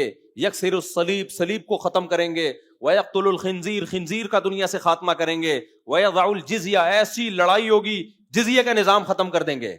اما الاسلام و اما السیف، یا تو اسلام یا تلوار. یہ عیسیٰ ابن مریم کا کام ہوگا. پوری امت کا اجماعی عقیدہ، بخاری مسلم کی حدیثیں. لیکن جب غامدی صاحب کے مسلک کے خلاف حدیث جائے گی تو حدیث حجت نہیں ہے. جب فیور کر رہی ہوگی تو حدیث کیا ہے؟ کسی ایک جگہ ٹکاؤ نہیں ہے. واضح اللہ نے بتا دیا. بل رفعہ اللہ الیہ، اللہ کہتے ہیں وما قتلوہ وما صلبوہ، کوئی قتل نہیں کیا، کوئی سولی پہ نہیں لٹکایا. اے اللہ پھر ہوا کیا؟ اللہ کہتے ہیں رفعہ اللہ، میں نے اپنی طرف اٹھا لیا ان کو. اس کے بعد بھی کچھ نہیں، لیکن آپ دیکھو گھمایا انہوں نے. تو داڑھی کا انکار کر دیا. حدیث میں آتا ہے اعف اللحا، داڑیاں بڑھاؤ، رکھنے کا کہیں بھی نہیں ہے. تورات تک میں لکھا ہوا ہے داڑھی بڑھانے کا، آج بھی یہودی وہاں سے نہیں ہٹا سکے. امریکہ میں ہم نے یہودی دیکھے اتنی بڑی بڑی داڑھیوں والے. یہودی جو کام نہیں کر سکا، ہمارے اسکالر نے وہ کام. آپ نہ رکھو یار، بہت سارے کام آپ شریعت کے نہیں کر رہے، چینج تو نہیں کرو شریعت کو. کہہ دیا بڑے آرام سے، جی اس دور کا کلچر تھا، داڑھی تو سب رکھتے تھے. نبی نے فرمایا 10 چیزیں پیغمبروں کی فطرت ہیں، نیچر ہیں، جن میں ناخن کاٹنا. اب اس دور میں اگر ناخن کاٹنے کا کلچر تھا تو یہ تو نہیں کہ ناخن اس لیے بڑھانا کی اجازت دے دی جائے کہ اس دور میں کلچر تھا. 10 چیزیں پیغمبروں کی فطرت ہیں، جن میں آپ نے فرمایا بغلوں کے بال صاف کرنا، زیر ناف بال صاف کرنا، مونچھیں گھٹانا، داڑھی بڑھانا. اور آج بھی تورات میں لکھا ہوا ہے کہ موسیٰ علیہ السلام کو اللہ نے کوہ طور پہ بلایا اور موسیٰ سے کہا اپنی قوم کو کہہ دیں کہ داڑھی مت کاٹنا. تبھی آج بھی یہودی کیا کرتے ہیں؟ داڑیاں رکھتے ہیں. پادریوں کی ہم نے بچپن میں اتنی بڑی بڑی داڑیاں دیکھی ہیں، اب کٹانا شروع کر دی. یہودی اب تک نہیں کٹا رہا داڑھی. اور ہمارے یہاں اسکالر آ گئے کہ ایکچولی کر کے داڑھی واڑی نہیں ہے اسلام میں، کلچر تھا اس دور کا.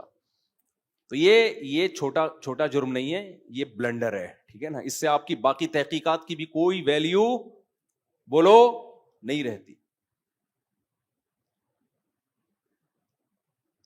عدت کا انکار کر دیا. ان کے داماد نے یا انہوں نے خود، ابھی مجھے یاد نہیں، 2 سال پہلے، کہ جی وہ 3 مینسز قرآن نے بیان کیا نا، 3 مینسز. عورت کو جب طلاق ہوتی ہے تو جب تک 3 مینسز کمپلیٹلی گزر نہیں جاتے وہ کہیں اور شادی بولو نہیں کر سکتے. والمطلقات یتربصن بانفسہن 3 قروء. طلاق یافتہ عورتیں اپنے آپ کو روک کے رکھیں گی 3 حیض. امام شافعی کہتے ہیں 3 طہر، امام حنیفہ کہتے ہیں 3 حیض. قرء میں دونوں آتے ہیں لیکن تقریباً نتیجہ سیم ہی نکلتا ہے، تقریباً 3 مہینے بن جاتے ہیں. جو ہم سے پوچھا گیا کہ محترم اب صدیوں سے امت اس پر عمل کرتی آ رہی ہے، پوری 4 اماموں کا اجماع ہے اس پر. محترم سے پوچھا گیا، انہوں نے کہا بھائی اس زمانے میں چونکہ یہ پتہ چلانا بہت مشکل تھا کہ عورت پریگننٹ ہے یا نہیں ہے، تو طلاق کے بعد اس بات کا امکان تھا کہ کسی اور سے نکاح کرے اور اس کا بچہ اس کے کھاتے میں چلا جائے. تو اب پریگننسی چیک ہو سکتی ہے، لہذا اب وہ عدت کا وہی مسئلہ ہی ختم ہو گیا. یہ تحقیق نہیں ہے کہ آپ کہیں کہ اتنی باتیں ٹھیک ہے تو 2-4 اگر صحیح بھی ہو گئیں، یہ بلنڈر ہے. اگر اس کا مقصد صرف اور صرف نسب کی حفاظت ہوتا تو 1 حیض بھی اس کے لیے کافی تھا. تبھی باندی اگر کوئی شخص کسی دوسرے کو بیچ ڈالے تو دوسرے شخص کے لیے اس باندی سے جمع جائز نہیں ہے جب تک 1 حیض نہ گزر جائے. یہ نسب کی حفاظت کے لیے، تاکہ حیض گزرے گا پتہ چل جائے گا کہ بھائی اس کے پیٹ میں بچہ نہیں ہے. عورت جب پریگننٹ ہوتی ہے تو مینسز نہیں آتے، تو اس کے لیے تو اتنا بھی کافی تھا. اس کے باوجود شریعت نے کیا کیا ہے؟ 3 حیض. اور جب عورت کا شوہر مر جائے تو 4 مہینے 10 دن. یہ اس لیے علماء کہتے ہیں عدت کے حکام توقیفی ہیں. توقیفی کا مطلب ما وراء العقل، جیسے شریعت نے کہہ دیا ویسے عمل کرنا. اس کی لاجک علماء نے پیش کی ہے کہ شاید یہ لاجک امکان کے درجے میں ہے، لیکن اصل یہ کہ جیسے کہا ہے ویسے کرنا پڑے گا آپ کو، ورنہ کوئی بنتا نہیں ہے. اب دیکھو شوہر مر جائے، اگر پریگننسی ہے اسی وقت بچہ ہو جائے، شریعت کہتی ہے عدت ختم. نہ ہو تو 4 مہینے 10 دن. حالانکہ وہاں بھی مینسز پر رکھ دینا چاہیے تھا، بھائی 3 مینسز آئیں گے پتہ چل جائے گا، لیکن کہا کہ نہیں 4 مہینے 10 دن. اس میں کیا حکمت ہے اللہ ہی جانے. بہت ساری حکمتیں ہیں جو علماء نے بیان کی ہیں، لیکن ان حکمتوں پر حکم کا مدار نہیں ہے، مدار شرعی نصوص پر ہے.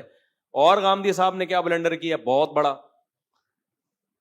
کہ کل جو ہے آپ کا پیپر ہے، رمضان کا روزہ ہے، آج آپ نے تیاری نہیں کی جا رہی روزہ رکھے تو آپ روزہ چھوڑ سکتے ہیں. یہ اجتہادی یا اختلاف نہیں کیا، یہ بلنڈر مارا ہے. یہ رمضان کے روزے کا انکار ہے جو اسلام کا رکن ہے.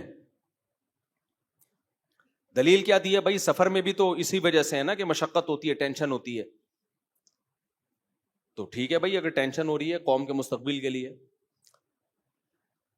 میں آپ سے ایک سوال پوچھتا ہوں، اگر سفر میں ٹینشن کی وجہ سے روزہ چھوڑنے کی اجازت ہے تو پھر جب ٹینشن نہ ہو تو رکھنا فرض ہونا چاہیے. کیا خیال ہے؟ بہت سے سفر میں غریب آدمی تو اس کو جہاز کے بزنس کلاس میں لے جاؤ، جس نے کبھی چنچی سے آگے کبھی سفر نہ کیا ہو وہ تو کہے گا بھائی یہ سفر ہی رہے ہمیشہ.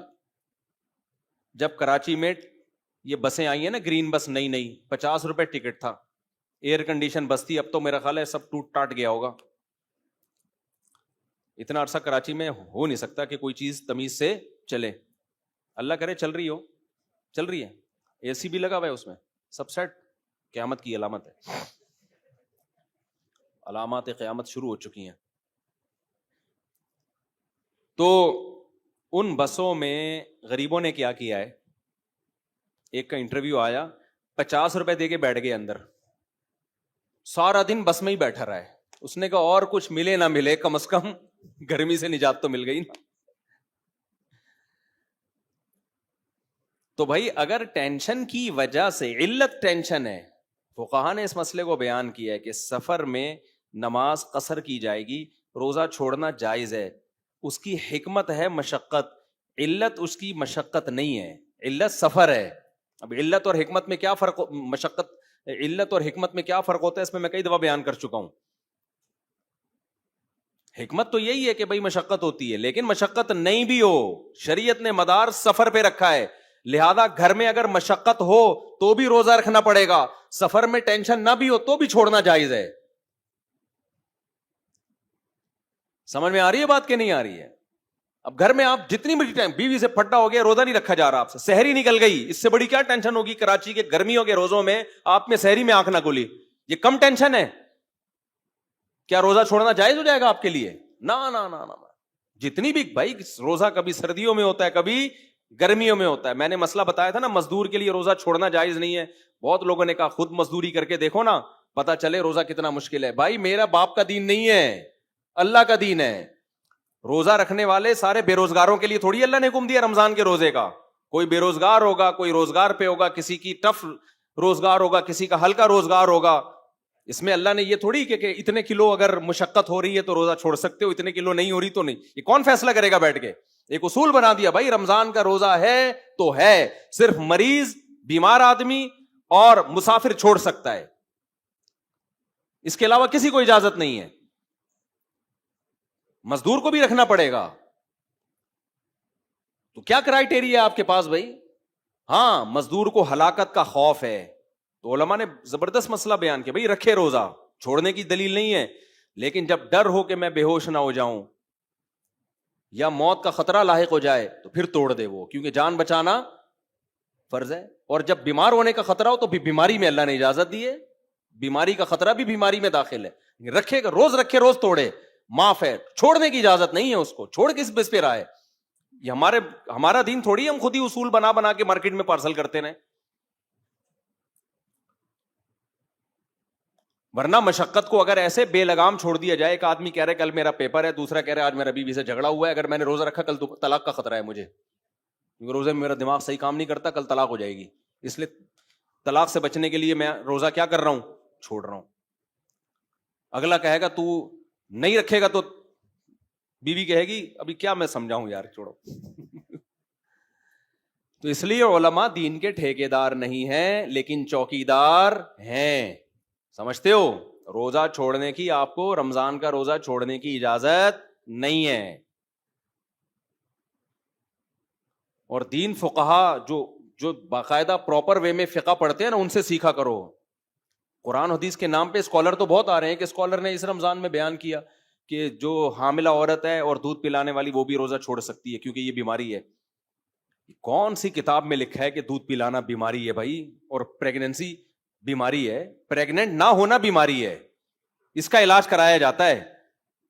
پھینکنے کی کوئی انتہا نہیں ہے یار, کچھ بھی لاؤ مارکیٹ میں پھینکتے چلے جاؤ.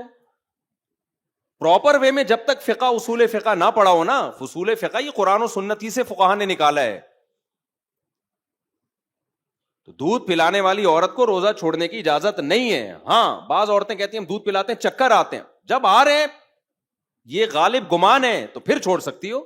چکر آنا تو ہے, یہ ایک بیماری ہے, خالی دودھ پلانا تھوڑی ہے. بہت سی عورتیں صحت مند ہوتی ہیں, سارا دن بچے کو دودھ پلاتی ہیں, کچھ بھی نہیں ہوتا ان کو. پریگنینسی میں اگر روزہ رکھنے سے نقصان ہو رہا ہے پھر چھوڑ دیں آپ, نہیں ہو رہا تو پریگنینسی بذات خود ایسی چیز نہیں ہے جس سے رمضان کا روزہ چھوڑنا جائز ہو جائے. یہ بیماری تھوڑی ہے, اس میں بیماری کا خطرہ اور روزہ چھوڑنے میں تو ہے. یہ نہیں آئی میرا خیال ہے. دودھ پلانے سے بیمار ہونے کا خطرہ ہو تو پھر چھوڑ سکتے ہیں روزہ. دودھ پلانا بذات خود کوئی بیماری نہیں ہے. میں نے رمضان سے پہلے ایک اسکالر کا دیکھا, دے دنا دن چل رہا ہے. بھائی آپ کیسے یار شریعت کی کوئی لائن کراس کر رہے ہو یار آپ. ریفرنسز سب کے پاس ہوتے ہیں. ریفرنس کیا ہے؟ وہ آیت جو ہے جس میں آتا ہے بیماری میں روزہ چھوڑ سکتے ہو, وہ آیت یہاں فٹ ہی نہیں ہو رہی ہے. پریگننٹ نہ ہونا بیماری ہے, تبھی تو عورتیں دوائیں کھا رہی ہوتی ہیں کہ پریگننسی ہو جائے. ہونا تھوڑی بھی, وہ ہونا تو نیچرل ہے. رکھتی آئی ہیں ہمیشہ دودھ پلانے والی عورتیں بھی, پریگننٹ عورتیں بھی ہمیشہ رکھتی آئی ہیں روزہ. ہاں بہرحال اگر کسی کو نقصان ہو رہا ہے تو پھر یہ ہم کہتے ہیں پھر ہم تھوڑی اس کو منع کر سکتے ہیں. بھائی اللہ نے اجازت دی ہے, چھوڑ سکتے ہیں روزہ. ایک دفعہ ایک صاحب میرے پاس آئے کہ مجھے بہت زیادہ کھانسی ہو رہی ہے, اور ڈاکٹر نے کہا روزہ توڑ دو ورنہ یہ کھانسی اور زیادہ بڑھے گی, دوا لینی پڑے گی, انجیکشن وغیرہ سے آرام نہیں ہوا, کیا ہوا, یا گلا خراب تھا ان کا. انہوں نے کہا میں نے روزہ نہیں توڑا, گلا کی خرابی بڑھے گی میری. تو میں نے کہا چھوڑ سکتے ہو آپ روزہ. ایک صاحب بیٹھے ہوئے تھے, یار گلا خراب پہ رمضان کا روزہ چھوڑ دیا, ادھر امتحان دینے پہ روزہ چھوڑنا منع ہے, گلا خراب پہ, یعنی وہ آمدی صاحب نے کہہ دیا کہ کل پیپر ہے آپ روزہ چھوڑ دو, وہ اس پہ اتنی سختی کہ نہیں چھوڑ سکتے, بندے کا مستقبل داؤ پہ لگا ہوا ہے, اور ادھر گلا خراب ہے, گلے میں کیا ہے, گلا خراب ہے تو روزہ چھوڑ دو تاکہ گلا ٹھیک ہو جائے. تو یہ کیا ہے؟ میں نے کہا بھائی ہمارے باپ ماموں کا دین نہیں ہے. اللہ میاں نے گلے کو خرابی کو مانا ہے, بیماری ہے تو بیماری میں ڈاکٹر بولتے ہیں گلا خرابی کیا ہے, بیماری ہے, تو اللہ میاں نے کہا ہے کہ بیماری میں ٹھیک ہے, پیپر کو اللہ میاں نے, باقی کسی چیز کو عذر نہیں مانا. تو ہم تو وہی بتائیں گے جو اللہ میاں کہہ رہے ہیں. بھائی صاحب کیا خیال ہے؟ تو جب بھی جناب غامدی صاحب کہیں نا کہ مشقت کی وجہ سے روزہ چھوڑ سکتے ہیں, تو ان سے بولے ٹھیک ہے, سفر میں اگر ٹینشن نہ ہو تو پھر چھوڑ سکتے ہیں کہ نہیں چھوڑ سکتے؟ پھر کیسے؟ پھر تو فرض ہونا چاہیے ہر. ہم تو کہتے ہیں بھائی سفر کتنا ہی آرام دہ ہو, کیسا ہی سکون والا سفر ہو, چاروں یعنی نہیں ہو ساتھ, یعنی ساتھ ہوں, کنفیوز ہوں اس میں کہ سکون جو جس کی چار ہو گئے تو ساتھ ہونے میں سکون ہے یا نہیں, یہ پھر ہم بعد میں بیٹھ کے اس مسئلے کو حل کریں گے. بہرحال یہ مثال واپس لے رہا ہوں میں, ٹھیک ہے. تو بہت سکون والا ہو, ہم تو کہتے ہیں بھائی پھر بھی روزہ چھوڑ سکتے ہو, اللہ نے اجازت دے دی, نہ چھوڑو تو زیادہ اچھا ہے. رمضان کا روزہ ہے, رمضان کی فضیلت حاصل ہو جائے گی. نماز میں تو قصر ہی ہے, وہ تو 4 کی 2 ہی کرنی پڑے گی آپ کو, اس میں تو 4 کا آپشن نہیں ہے. حضرات فقہا کا دماغ کتنا تیز ہے, جن کو آج صبح شام لوگ گالیاں دیتے ہیں کہ فقہ شکہ نہیں مانتے. سوال پیدا ہوتا ہے رمضان میں روزہ چھوڑنے کی اجازت ہے, رکھنا ثواب ہے, اور جبکہ سفر میں 4 کی 2 ہی پڑھنی ہے, 4 نہیں کر سکتے. اس کی وجہ یہ ہے کہ 2 کی 4 کرنے میں سہولت نہیں ہے, بلکہ اللہ کی سہولت سے فائدہ نہ اٹھانا ہے. یہ اللہ نے کہا 2 پڑھ سکتے ہو, آپ کہہ رہے ہیں میں فنٹر گیری کروں گا, میں 4 ہی پڑھوں گا. تو جب اللہ تمہیں ایک سہولت دے رہا ہے تو کیوں فنٹر گیری کر رہے ہو یار؟ تمہارا باپ تمہیں ہدیہ دے رہا ہو, گفٹ دے رہا ہو, آپ کو ابو نہیں میں یہ موبائل آپ کا نہیں, میں تو مارکیٹ سے خرید کے لوں گا اچھا والا, ابا کو غصہ آئے گا کہ نہیں آئے گا؟ جبکہ رمضان کے روزے میں اللہ نے جو چھوڑنے کا آپشن دیا نا, تو بعض دفعہ رکھنے میں سہولت ہوتی ہے, کیونکہ یہ آپشن اللہ نے نہیں دیا کہ چھوڑ دو بالکل, اللہ نے کہا بعد میں رکھنا پڑے گا. تو اللہ بات سے بہتر ہے میں ابھی رکھ لوں, بعد میں بڑی ٹینشن ہوگی مجھے, ٹھیک ہے نا. تو اس میں رخصت متعین نہیں ہے, اس میں اللہ کی دی ہوئی سہولت سے فائدہ اٹھانے کا مطلب یہی کہ اس کو آپشنل رکھا جائے. بھائی اپنی سہولت دیکھو, میری طرف سے اجازت ہے چھوڑ دو, لیکن آدمی کہتا ہے اللہ بالکل تو چھوڑنے کی تو نہیں اجازت دے رہا ہے نا, قضا کا حکم دے رہا ہے, تو بعد میں بھی رکھنا ہی ہے. ابھی ساری پبلک نے رکھا ہوا ہے تو ابھی میں بھی رکھ لوں تو زیادہ اچھا ہے, بعد میں اکیلے مجھ سے نہیں رکھا جائے گا. تبھی ہم نے دیکھا ہے بیماری میں بھی لوگ روزہ رکھ ہی رہے ہوتے ہیں, سفر میں بھی رکھ ہی رہے ہوتے ہیں, یار بعد میں کون رکھے گا بیٹھ کے, اور واقعی مشکل ہوتی ہے. سمجھتے ہو کہ نہیں سمجھتے ہو؟ اس لیے روزہ آپشنل ہے, نماز آپشنل نہیں ہے. نماز میں آپ کو 4 کی 2 پڑھنی پڑیں گی. 4 پڑھنا یہ اس کی علامت ہے کہ آپ اللہ کی دی ہوئی رخصت کو سے فائدہ نہیں اٹھا رہے. آپ سمجھتے ہو کہ نہیں سمجھتے ہو؟ ابھی دیکھو ہوا کیا ہے, میں امریکہ سے آ رہا تھا نا, تو ہمارے ساتھ ایک دوست میرے, میں نے کہا اس دفعہ ہم خاندانی روزہ رکھے گا سفر میں, خاندانی روزہ. انہوں نے کہا یہ کیا ہے بھائی؟ اب ہم امریکہ سے اڑے ہیں کراچی کی طرف, تو سورج کے مخالف سمت میں ہم جا رہے ہیں. سمجھ میں آ رہی ہے نا بات؟ سورج کے مخالف سمت میں, دن رات بہت اسپیڈ سے چینج ہو رہا ہے. میں نے کہا زندگی کا مختصر ترین روزہ رکھتے ہیں ہم, ثواب پورا ملے گا, گارنٹی ہے, ٹھیک ہے نا, کیونکہ دن بہت چھوٹا ہو رہا ہے نا. ابے سورج کی کیا ہو گیا, سورج ادھر کو جا رہا ہے, آپ ادھر کو جا رہے ہیں, تو جلدی جلدی صبح صادق بھی جلدی ہوگی, ظہر بھی جلدی, عصر بھی جلدی, مغرب بھی جلدی. تو میں نے کہا ہم روزے کا ثواب کیوں ضائع کریں بھائی. اب جب ہم شکاگو سے اڑے, وہاں صبح کے 5 بج رہے تھے, 5 بجے صبح صادق تھی. ہم جب راستے میں پہنچے ہیں تو شکاگو کے ٹائم کے مطابق 12 بجے صبح صادق ہوئی ہے. یعنی ہم تو 8 بجے اڑ گئے نا, تو 12 بجے میں نے کہا کھڑکی سے باہر جھانکنا نہیں, ہم یہی سمجھیں گے ہم شکاگو میں ہی ہیں, امریکہ میں ہی ہیں. گھڑی امریکہ کے حساب سے تھی. رات 12 بجے میں نے کہا بھائی ہم سحری کر کے نیت کر لی روزے کی, صبح 10 بجے ناشتے میں روزہ افطار ہوگا ہمارا. رات کو تو سونا ہی تھا, جہاز میں تھوڑا اونگی رہا ہوتا ہے نا آدمی. میں نے کہا یوں سمجھو کہ رات 12 بجے ہم ڈنر کر رہے ہیں اور صبح ناشتہ کریں گے 10 بجے, تو یہ ڈنر آپ سحری کی نیت سے کرو اور صبح 10 بجے ناشتہ آپ نے افطاری کی نیت سے کرنا ہے. تو صبح ہم نے اپنے دماغ کو امریکہ کے حساب سے بے وقوف بنایا. تاکہ روزہ بھی ہو اور آسانی سے روزہ ہو جائے. وہ الگ بات ہے کہ صبح 10 بجے ہم دبئی ایئرپورٹ پہ تھے جہاں مغرب کی اذانیں ہو رہی تھیں, گھڑی میں نے چینج نہیں کی, ہم نے کہا ہم یہی سمجھے گا ہم 10 بجے کھا رہے ہیں. تو وہ کہہ رہے یہ کون سا روزہ ہوا؟ میں نے کہا ثواب پورا ملے گا. کہ روزہ کیا؟ پھر میں نے کہا دیکھو ہم نے نمازیں بھی تو ٹھکا ٹھک 5 نمازیں پڑھی ہیں نا, ورنہ اتنی جلدی جلدی نمازیں کہاں آتی ہیں بھائی. تو اللہ میاں اگر ہم سے بولے کہ میں تمہیں روزے کا ثواب نہیں دے رہا, یہ کون سا روزہ ہوا؟ تو ہم کہیں گے اللہ پھر نماز کیوں فرض کی تو نے ہمارے اوپر؟ یہ کون سی نماز ہوئی؟ 13 گھنٹے میں 5 نمازیں آتی ہیں کیا؟ ابے کیا ہو گیا؟ 13 گھنٹے میں 5 نمازیں نہیں آ سکتی, ہماری آئی ہیں کیونکہ ہم سورج کے مخالف جا رہے ہیں, ٹھکا ٹھک نمازیں آ رہی ہیں. تو جب 5 نمازوں کا اللہ ہمیں فرض قرار دے رہا ہے, چھوڑنے پر گناہ دے رہا ہے ان 5 نمازوں کے چھوڑنے پر, تو روزہ رکھنے پر ثواب کیوں نہیں دے گا بھائی وہ؟ تو یہ پیکج ہے بہترین روزہ رکھنے کا. ایک صاحب کیا ہوا, یہ جس کو فقہ پڑھا ہوا ہو نا وہ کرے گا یہ عمل. بھئی اللہ تعالیٰ نے جب ایک اصول بنا دیا تو ہم اس اصول کے پابند ہیں. اب جو لوگ روزہ رکھ کے توڑ دیتے ہیں, گناہ کیا انہوں نے. رمضان کا روزہ توڑنے کا کفارہ کتنا ہے؟ 60 روزے لگاتار. کتنے؟ علماء کہتے ہیں دسمبر میں رکھو, جون میں رکھنے کی بولو. اب کوئی فنڈر بنے کہ میں جون جولائی میں 60 روزے رکھوں گا, ابے تو کیوں اپنے آپ کو بلا وجہ ٹینشن میں ڈال رہا ہے؟ اللہ میاں نے یہ تھوڑی کہا کہ جون جولائی میں رکھو, اللہ میاں نے کہا 60 روزے کمپلیٹ ہونے چاہیے. تو ایسے لوگوں کو ہم مشورہ دیتے ہیں کہ اگر اللہ نے آپ کو پیسہ زیادہ دیا ہے, ناروے چلے جاؤ سردیوں میں, وہاں روزہ رکھو ٹھکا ٹھک. 60 روزے آپ کے کیا ہو جائیں گے, کیونکہ دن بہت چھوٹا ہوتا ہے. لیکن ظاہر ہے یہ غریب آدمی نہیں کر سکتا, تو غریب کے لیے یہی آپشن ہے کہ ادھر دسمبر میں رکھ لے, یا پنجاب میں دن اور سردیوں میں چھوٹا ہو جاتا ہے تو وہاں جا کے رکھ لے. نہیں آ رہی بات؟ تو شرعی قاعدہ ہے بھائی, صبح صادق ہونی چاہیے, غروب آفتاب ہونا چاہیے, دونوں چیزیں ہو رہی ہیں. اب اللہ میاں نے دن 2 گھنٹے کا رکھ دیا, 3 گھنٹے کا, تو یہ ہمارا ہیڈک نہیں ہے بھائی, یہ مسئلہ کس کا ہے؟ اللہ میاں کا. اللہ میاں اگر ہمیں قیامت کے دن کہہ دے کہ تمہیں ثواب نہیں ملے گا اتنے 3 گھنٹے کے روزے سے, 2 گھنٹے کے روزے سے کیا فائدہ؟ ہم کہیں گے اللہ تو دن بڑھا دیتا ہماری, نہ تو نے ناروے جانے پر پابندی لگائی تھی. ناروے نہیں, کوئی بھی ایسا نا جو ساؤتھ پہ ہو, کوئی سستا ملک ہو. ناروے تو بہت مہنگا ہے, اور نہیں جاؤ, اتنا تو پیسہ کس کے پاس ہوتا ہے, ادھر ہی چلے جاؤ, مری چلے جاؤ, سوات چلے جاؤ, جہاں ٹھنڈے روزے ہوتے ہیں, تو کفارہ ادا ہو جائے گا. سمجھتے ہو؟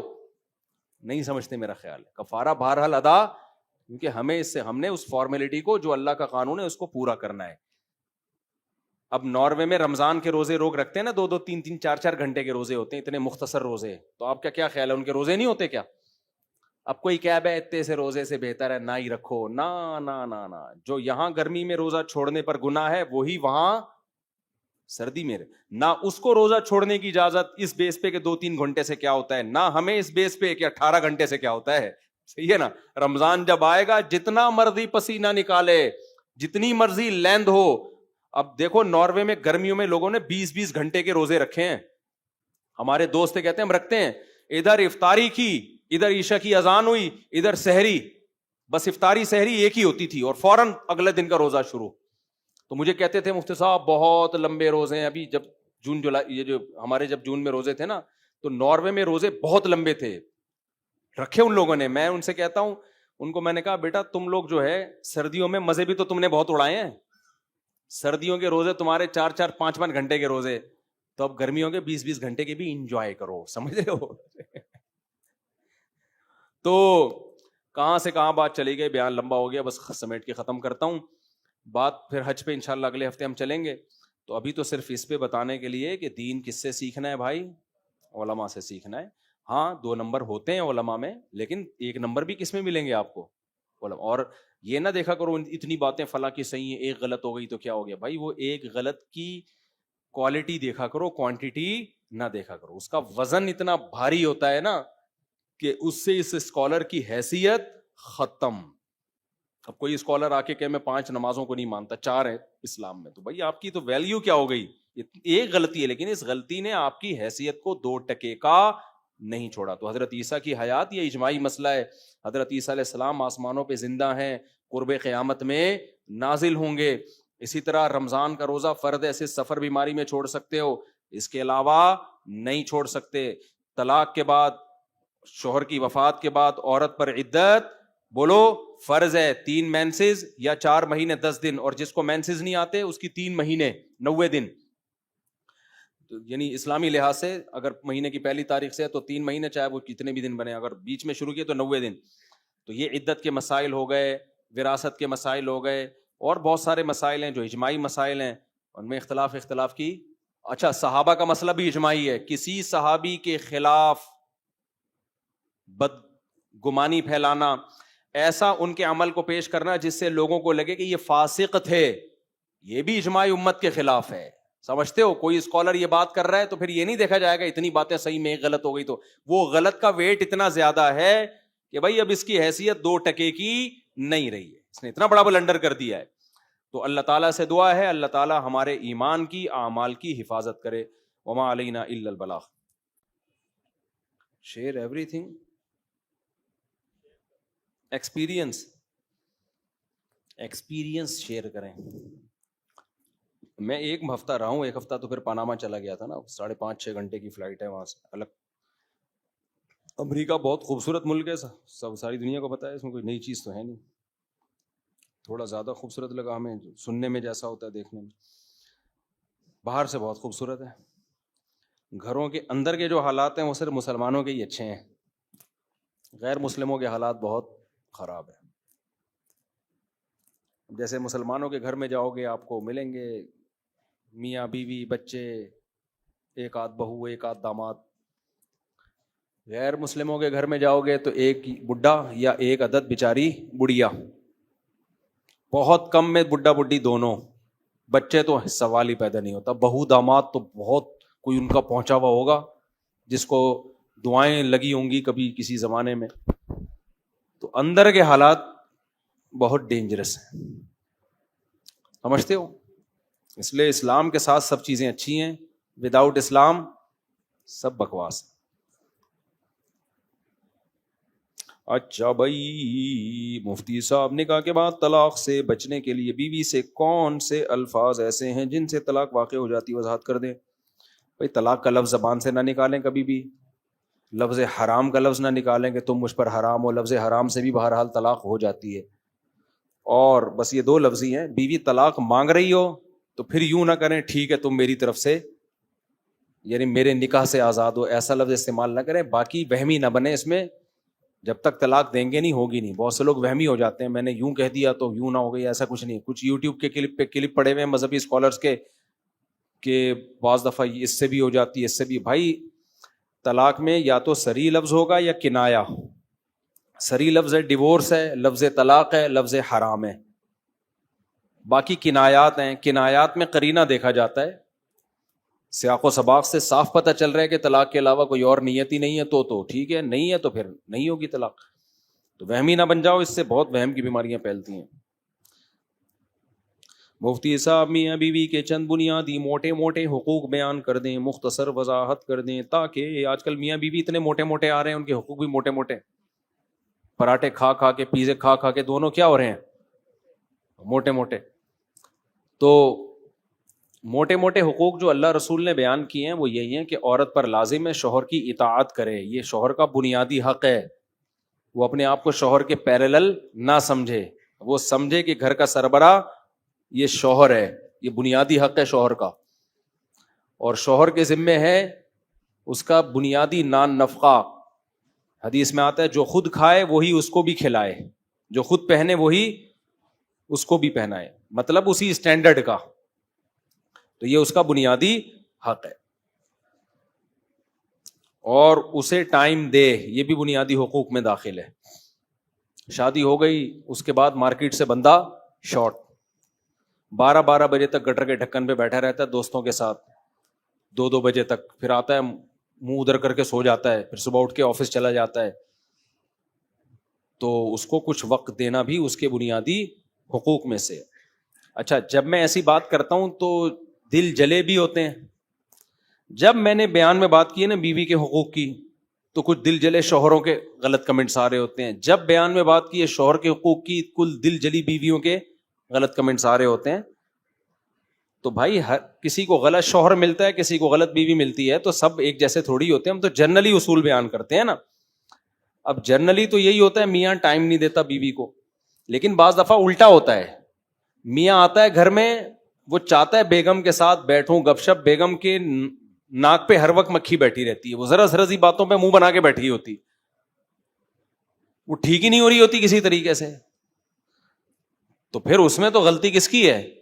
عورت کی غلطی ہے نا بھائی. یہ موڈ اچھا کرو یار, تگا آ رہا برا آیا, ذرا سی بات پہ کچھ برا لگ گیا, کچھ دل پہ لے گئی, بہت کچھ سینسٹیو ہوتی ہیں, تو پھر آدمی کہتا ہے ان کے ساتھ کیا بیٹھے آدمی آئی, پھر وہ منہ ادھر کر کے سوتا ہے تو اس پہ بھی غصہ آ رہا ہوتا ہے.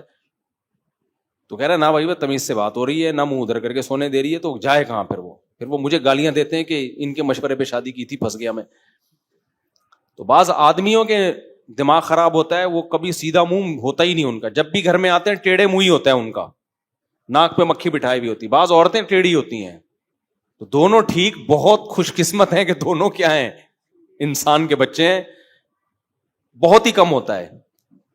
تو اس لیے خود بھی سیدھے ہو جاؤ, اور عورت کو چاہیے وہ بھی کیا کرے بھائی, خوش اخلاقی کے ساتھ گھر میں رہو, چھوٹی موٹی چیزیں ہر گھر میں ہوتی ہیں.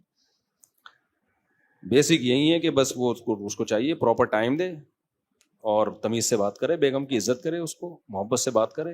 اور اس کو چاہیے اطاعت کس کی کرے, وہ منع کر رہا ہے کسی چیز سے تو چونچنا نہ کرے, کیوں بس منع کر دیا, شوہر نے بول دیا ختم, نہیں بھائی آپ میرے بڑے ہیں, آپ نے آرڈر کر دیا, میرے لیے یہ کافی ہے. اور شوہر آرڈر والا لہجہ بھی اختیار نہ کرے, باندھی تو نہیں ہے نا, ہے تو بیوی, رسپیکٹ کے ساتھ اس کو محبت سے کہہ دیا کرے, بیگم کائنڈلی یہ چیز مجھے بری لگ رہی ہے, کائنڈلی آپ ایسا نہ کریں, آپ یوں کہہ دیں, یوں نہیں کہ یہ نہیں کرو وہ نہیں کرو, یہ طریقہ ٹھیک نہیں ہے. ہوگا پھر بھی کچھ نہیں, نصیحتیں جتنی مرضی کر لو, ہونا وہی ہے جو ہو رہا ہے گھروں میں. زندگی کی گاڑی ایسے ہی چلتی ہے بس. مفتی صاحب میں نے تیسری شادی کی ہے, میری بیوی نے میرا جینا حرام کر رکھا ہے, وہ آئے دن لڑتی ہے اور کہتی ہے کہ یہ تو گھر آ تجھے پنکھے سے باندھوں گی, تیرا وہ حشر کروں گی. میں کیا کروں, گھر ہی نہیں آؤ, گھر میں پنکھا نکلوا دو, اے سی لگوا دو, کس سے باندھے گی, رسیاں ختم کر دو گھر میں. بھائی یہ دوسری تیسری شادی کے سائیڈ افیکٹ ہیں, بس اس کو انجوائے کرو, خود ہی صحیح ہو جاتے ہیں حالات. ان کی کوئی وہ نہیں ہوتی کہ اس طرح سے ٹھیک ہوں گے, بس یہ ٹائم بہترین مرہم ہے, اس میں بس جذباتی فیصلہ مت کرو. لوگ ایک دم غصے میں جذبات میں آ کے دھڑ دھڑ طلاقیں, یہ جنگلیوں کا کام ہے, سمجھتے ہو. جب شہد کی مکھی سے ڈائریکٹ چھتا لگا کے منہ لگا کے شہد پیو گے تو مکھیاں کاٹیں گی, انجوائے کرو اس کو. تو خود ہی وقت جو ہے نا بہترین مرہم ہے, اس میں جو برداشت کر لیتا ہے وہ جنگ جیت جاتا ہے, سمجھ رہے ہو. وقت بہترین مرہم ہے, اس کو گزارو, ٹائم جتنا گزرے گا حالات سیٹ ہوتے چلے جائیں گے. تو مفتی صاحب لوگ علماء کو برا بہت کہتے ہیں, کیا وجہ ہے؟ قرب قیامت ہے بھائی, علماء کو برا کہتے ہیں. اصل میں مذہب کو ڈائریکٹ برا نہیں کہہ سکتے تو علماء کو کہنا شروع کر دیتے ہیں, اس پر تو پورا بیان ہوا ہے نا. مفتی صاحب میرا نام محمد ہے, میں ٹنڈو. اچھا, میرے بیانات کے بارے میں کئی بار وضاحت کر چکا ہوں, دوبارہ وضاحت کر رہا ہوں. دنیا میں میرے جتنے سفر ہوتے ہیں یہ فری پھوکٹ کے ہوتے ہیں, ان میں میرا کوئی معاوضہ نہیں ہوتا. ابھی بھی امریکہ گیا نا, لوگوں نے کہا ڈالر کمانے گیا ہے, ڈالر کمانے گیا ہے, نوٹ چھاپنے گیا ہے. یہ مولویوں ہی کا ظرف ہے کہ فری پھوکٹ میں 2-2 ڈھائی گھنٹے کے بیان کرتے ہیں, 1 روپیہ نہیں لیتے. تو یہ پازیٹیو چیز کو بھی نیگیٹو بنا کے لوگ پیش کرتے ہیں. کوئی موٹیویشنل اسپیکر کو دیکھ لو آپ, کتنے ایک اسپیچ کے کتنے پیسے لے رہے ہوتے ہیں وہ. آپ کہہ سکتے ہو کہ جی آپ فری میں نہیں کرو گے تو کوئی آپ کو بلائے گا نہیں, نہ یہ آپ کی غلط فہمی ہے. ہم اگر پیسے لے کے شروع کر دیں تو ہمارے سفر ڈبل ہو جائے, کیونکہ پھر جو انوائٹ کرے گا وہ بھی اپنا کمیشن رکھے گا, پھر تو ہماری انویٹیشن مختلف ملکوں کی ڈبل سے بھی زیادہ ہو جائے. اگر میں آج اعلان کر دوں نا کہ جو مجھے انوائٹ کریں وہ پیسے لیں, میرے اتنے ہوں گے, انوائٹ کرنے والے کے اتنے ہوں گے, تو پھر آپ بھول جاؤ, میں تو اتنے دنیا میں ہر وقت سفر ہی میں رہوں میں. پھر سمجھتے ہو کہ نہیں سمجھتے, کیونکہ جہاں پیسے آ جاتے ہیں وہاں مانگ بڑھتی ہے, کم نہیں ہوتی ہے. تو ہم نے تو رکھا ہوا ہے بھائی, کسی کا کوئی پروفٹ نہ بلانے والے کا ہوگا نہ میرا ہوگا, 1 روپے بھی نہیں, تو فری پھوکٹ کے ہوگا سارا. سمجھتے ہو کہ نہیں سمجھتے؟ میرا نام محمد ہے، میں ٹنڈو اللہ یار میں رہتا ہوں، آپ میرے نام سے میرے والدین کو شادی کا پیغام دے دیں، جناب کی مہربانی ہوگی۔ متعلم جامعہ صدیق اکبر بھائی، ان کے والدین کو میں کہتا ہوں ٹنڈو اللہ یار کا محمد آیا ہوا ہے، اس کنوارے کی شادی کرا دو تاکہ یہ انسان کا بچہ بن جائے۔ ایک صاحب کہہ رہے ہیں کہ مفتی یہ ہو گیا، یہ نکالیں بھائی، علماء اکرام سے ملاقات کے لیے کیا لکھا ہے؟ ملاقات کے سلسلے میں آئے ہیں۔ جامعہ عبد الحمید بلوچ، علماء کرام ملاقات کہاں ہے؟ حضرت عصر میں ملنے، اگر میں بہت زیادہ تھکا ہوا ہوں، آج بہت زیادہ تھکا، اتوار کو عصر میں آ جائیں، ٹھیک ہے؟ اتوار کو عصر میں۔ جزاک اللہ جی۔ میرا بیٹا سید محمد عروج حفظ قرآن کا طالب علم ہے، ٹپس بتا دیں کہ یہ کیسے معمولات بتائیں کہ جلدی حافظ بنے۔ یہ ٹیچر کا کمال ہوتا ہے بھائی، کسی اچھے ٹیچر سے پڑھوائیں تو وہ جلدی حفظ کروا دیتا ہے، اور تجربہ کر کے دیکھ لیں کہ کون سا ٹیچر کتنی جلدی پڑھوا رہا ہے۔ بعض تو پوری پوری زندگیاں لگوا دیتے ہیں، ہوتا ہی نہیں ہے۔ آنکھوں کی بینائی کے لیے حدیث سے ثابت ہے کہ صبح نہار منہ اپنا لعاب آنکھوں میں لگانے سے بینائی، میرے علم میں ایسی حدیث نہیں ہے میرے بھائی۔ مولانا طارق جمیل صاحب نے فرمایا کہ قیامت سے پہلے بچے پیدا ہونا بند ہو جائیں گے، اور ہم نے سنا ہے کہ قیامت کے دن عورتوں کے بچے گر جائیں گے۔ وَتَضَعُ كُلُّ ذَاتِ حَمْلٍ حَمْلَهَا، قرآن کہتا ہے کہ جب قیامت کا سور پھونکا جائے گا تو ہر حمل والی اپنے حمل کو گرا دے گی۔ تو اس سے پتہ چلتا ہے کہ بچے ہو رہے ہوں گے اور حمل بھی ہوگا۔ پتہ نہیں حضرت مولانا نے فرمایا بھی ہے کہ نہیں فرمایا، اپنی طرف سے کسی نے ان کی طرف نسبت نہ کر دی ہو، کی ہے تو پھر ان سے پوچھو، ان کی باتیں مجھ سے کیوں پوچھتے ہو بھائی؟ معین اختر سے انور مقصود نے کہا تھا آپ کے ماموں کیا کرتے ہیں، تو انور مقصود نے کہا تھا ماموں کی باتیں ماموں سے پوچھو، چاہیے نا میرے بھائی۔ یہ لکھا ہے مستری کو نبی نے بد دعا دی تھی۔ میں امریکہ میں تھا، کسی نے سوال دیا، میں نے پڑھا تو اس نے کہا اسی اسٹائل سے پڑھیں جیسے آپ کراچی میں پڑھتے ہیں، اس نے کہا وہی سر بنائیں، تو وہ سر اتنی پھیل گئی ہے دنیا میں، تو لیکن میں نے پھر بھی نہیں پڑھی، کیونکہ یہ چیزیں قدرتی طور پر ہوتی ہیں نا، کسی کے مشورے سے نہیں ہوتی۔ پتہ نہیں کیا لکھا ہوا ہے، کو نبی نے بد دعا دی تھی، یہ ٹھیک بات ہے واضح فرما دیں۔ کیا لکھا ہوا ہے مستری کو، یہ کیا لکھا ہوا ہے؟ کس نے سوال پوچھا ہے؟ یہ مستری نہیں، مستری کو نبی نے کوئی بد دعا نہیں دی، نہ نہ نہ، غلط بات ہے بالکل۔ مزدور کے لیے تو نبی کی حدیثیں ہیں بھائی، اس کے فیور میں ہیں۔ حضرت امام حنیفہ کے پیروکار میں بریلوی اور دیوبندی، جبکہ دونوں میں فرق ہے، بہت سے معاملات میں یہ کیوں ہے؟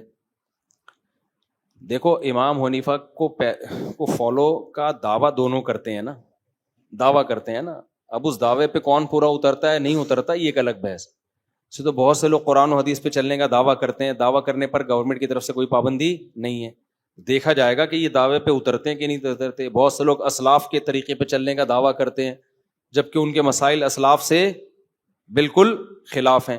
اسلاف میں کوئی 3 طلاقوں کو ایک نہیں کہتا تھا، اسلاف میں نہیں ملتا ہمیں کہ عورتیں مردوں کی طرح نماز پڑھتی تھی، اسلاف میں کسی ایک سے بھی ثابت نہیں ہے کہ 8 رکعت تراویح پڑھی انہوں نے، صحیح ہے نا، وہ تو رمضان میں زیادہ ہی نمازیں پڑھا کرتے تھے۔ تو باقی یہ ہے کہ اور کیا مسئلہ تھا؟ اسلاف میں عورتیں صفا مروہ میں چلتی تھیں، دوڑتی نہیں تھیں، لیکن بعض سلفی عالم کا فتویٰ ہے کہ عورتیں صفا مروہ میں دوڑیں گی۔ تو اسلاف کہنے پر گورنمنٹ کی طرف سے کوئی پابندی نہیں ہے، ٹھیک ہے نا۔ تو ایسے ہی بریلوی حضرات دعویٰ کرتے ہیں امام حنیفہ کو فالو کرتے ہیں، بھائی فالو کہاں کرتے ہیں امام حنیفہ کے عقائد؟ تو امام طحاوی نے لکھے ہیں العقیدۃ الطحاویہ میں، العقیدۃ الطحاویہ میں، جو پوری دنیا میں پڑھائے جاتے ہیں سب نے، کیونکہ وہ قرآن و سنت سے ثابت شدہ عقائد ہیں، تو اس میں تو وہ شرکیہ باتیں کہیں بھی نہیں ہیں جو ایڈ کی گئی ہیں۔ سب بریلوی نہیں کرتے، جو کرتے ہیں میں ان کی بات کر رہا ہوں۔ اسی طرح فتوے کی جو مشہور کتابیں ہیں، فتاوی عالمگیریہ، فتاوی شامیہ، اس میں تو کہیں بھی نہیں ہے یہ بدعتوں کا تذکرہ جو بعد میں ہم لوگوں نے بنائی ہیں اپنی طرف سے چیزیں بہت ساری۔ تو فالو کریں تو پھر یہ اختلاف ختم ہو جائے نا، فالو کرتے نہیں ہیں، سمجھتے ہو کہ نہیں سمجھتے؟ فالو کریں گے تو امام صاحب نے کہاں لکھا ہے کہ یہ قوالیاں اور قبر پرستی؟ میں نہیں کہہ رہا بھائی سارے بریلوی، بہت سے بریلوی بھی خلاف ہیں ان چیزوں کے، لیکن جو کرتے ہیں، اور پھر وہ یہ کہ ہم حنفی ہیں، تو بھائی آپ حنفی نہیں ہو، اگر حنفی ہوتے تو صرف فقہ حنفی میں رفع الیدین اور آمین کا مسئلہ تھوڑی ہے یہ امام علامہ شامی نے تو قبر پہ جو قرآن پڑھنے کا جو اجارہ ہوتا ہے اس کو ناجائز لکھا ہے. قبر پہ اصالہ ثواب کے لیے نہیں, قرآن پڑھ رہے ہوتے ہیں, اجرت پہ بندے بٹھائے ہوئے ہوتے ہیں, اس کو ناجائز لکھا ہے, اور بہت ساری بدعتوں کو ناجائز لکھا ہے. بلکہ فتاوی شامیہ میں تو یہاں تک لکھا ہوا ہے کہ جو شخص نبی کو حاضر نکاح پڑھائے اور کہے کہ نبی گواہ ہیں اس میں, تو وہ بھی مشرک ہے. سمجھتے ہو کہ نہیں سمجھتے؟ کافر ہے یا مشرک, اس طرح کے الفاظ ہیں, کیونکہ وہ نبی کو حاضر ناظر سمجھ رہا ہے. تو دعویٰ کرنے پر گورنمنٹ کی طرف سے پابندی نہیں ہے. ہم تو یہی کہتے ہیں کہ دیوبندیوں کو بھی, بریلویوں کو بھی, کہ بھائی اگر آپ فقہ حنفی کو فالو کرتے ہو تو پراپر وے میں فالو کرو, اور فقہ حنفی بدعتوں سے سب سے زیادہ دور ہے, یہ ذہن میں رکھو. آج حنفیوں میں بدعتیں بہت ہیں, تو وہ فقہ حنفی کی وجہ سے نہیں ہے, وہ اپنی طرف سے ایڈیشن ہے.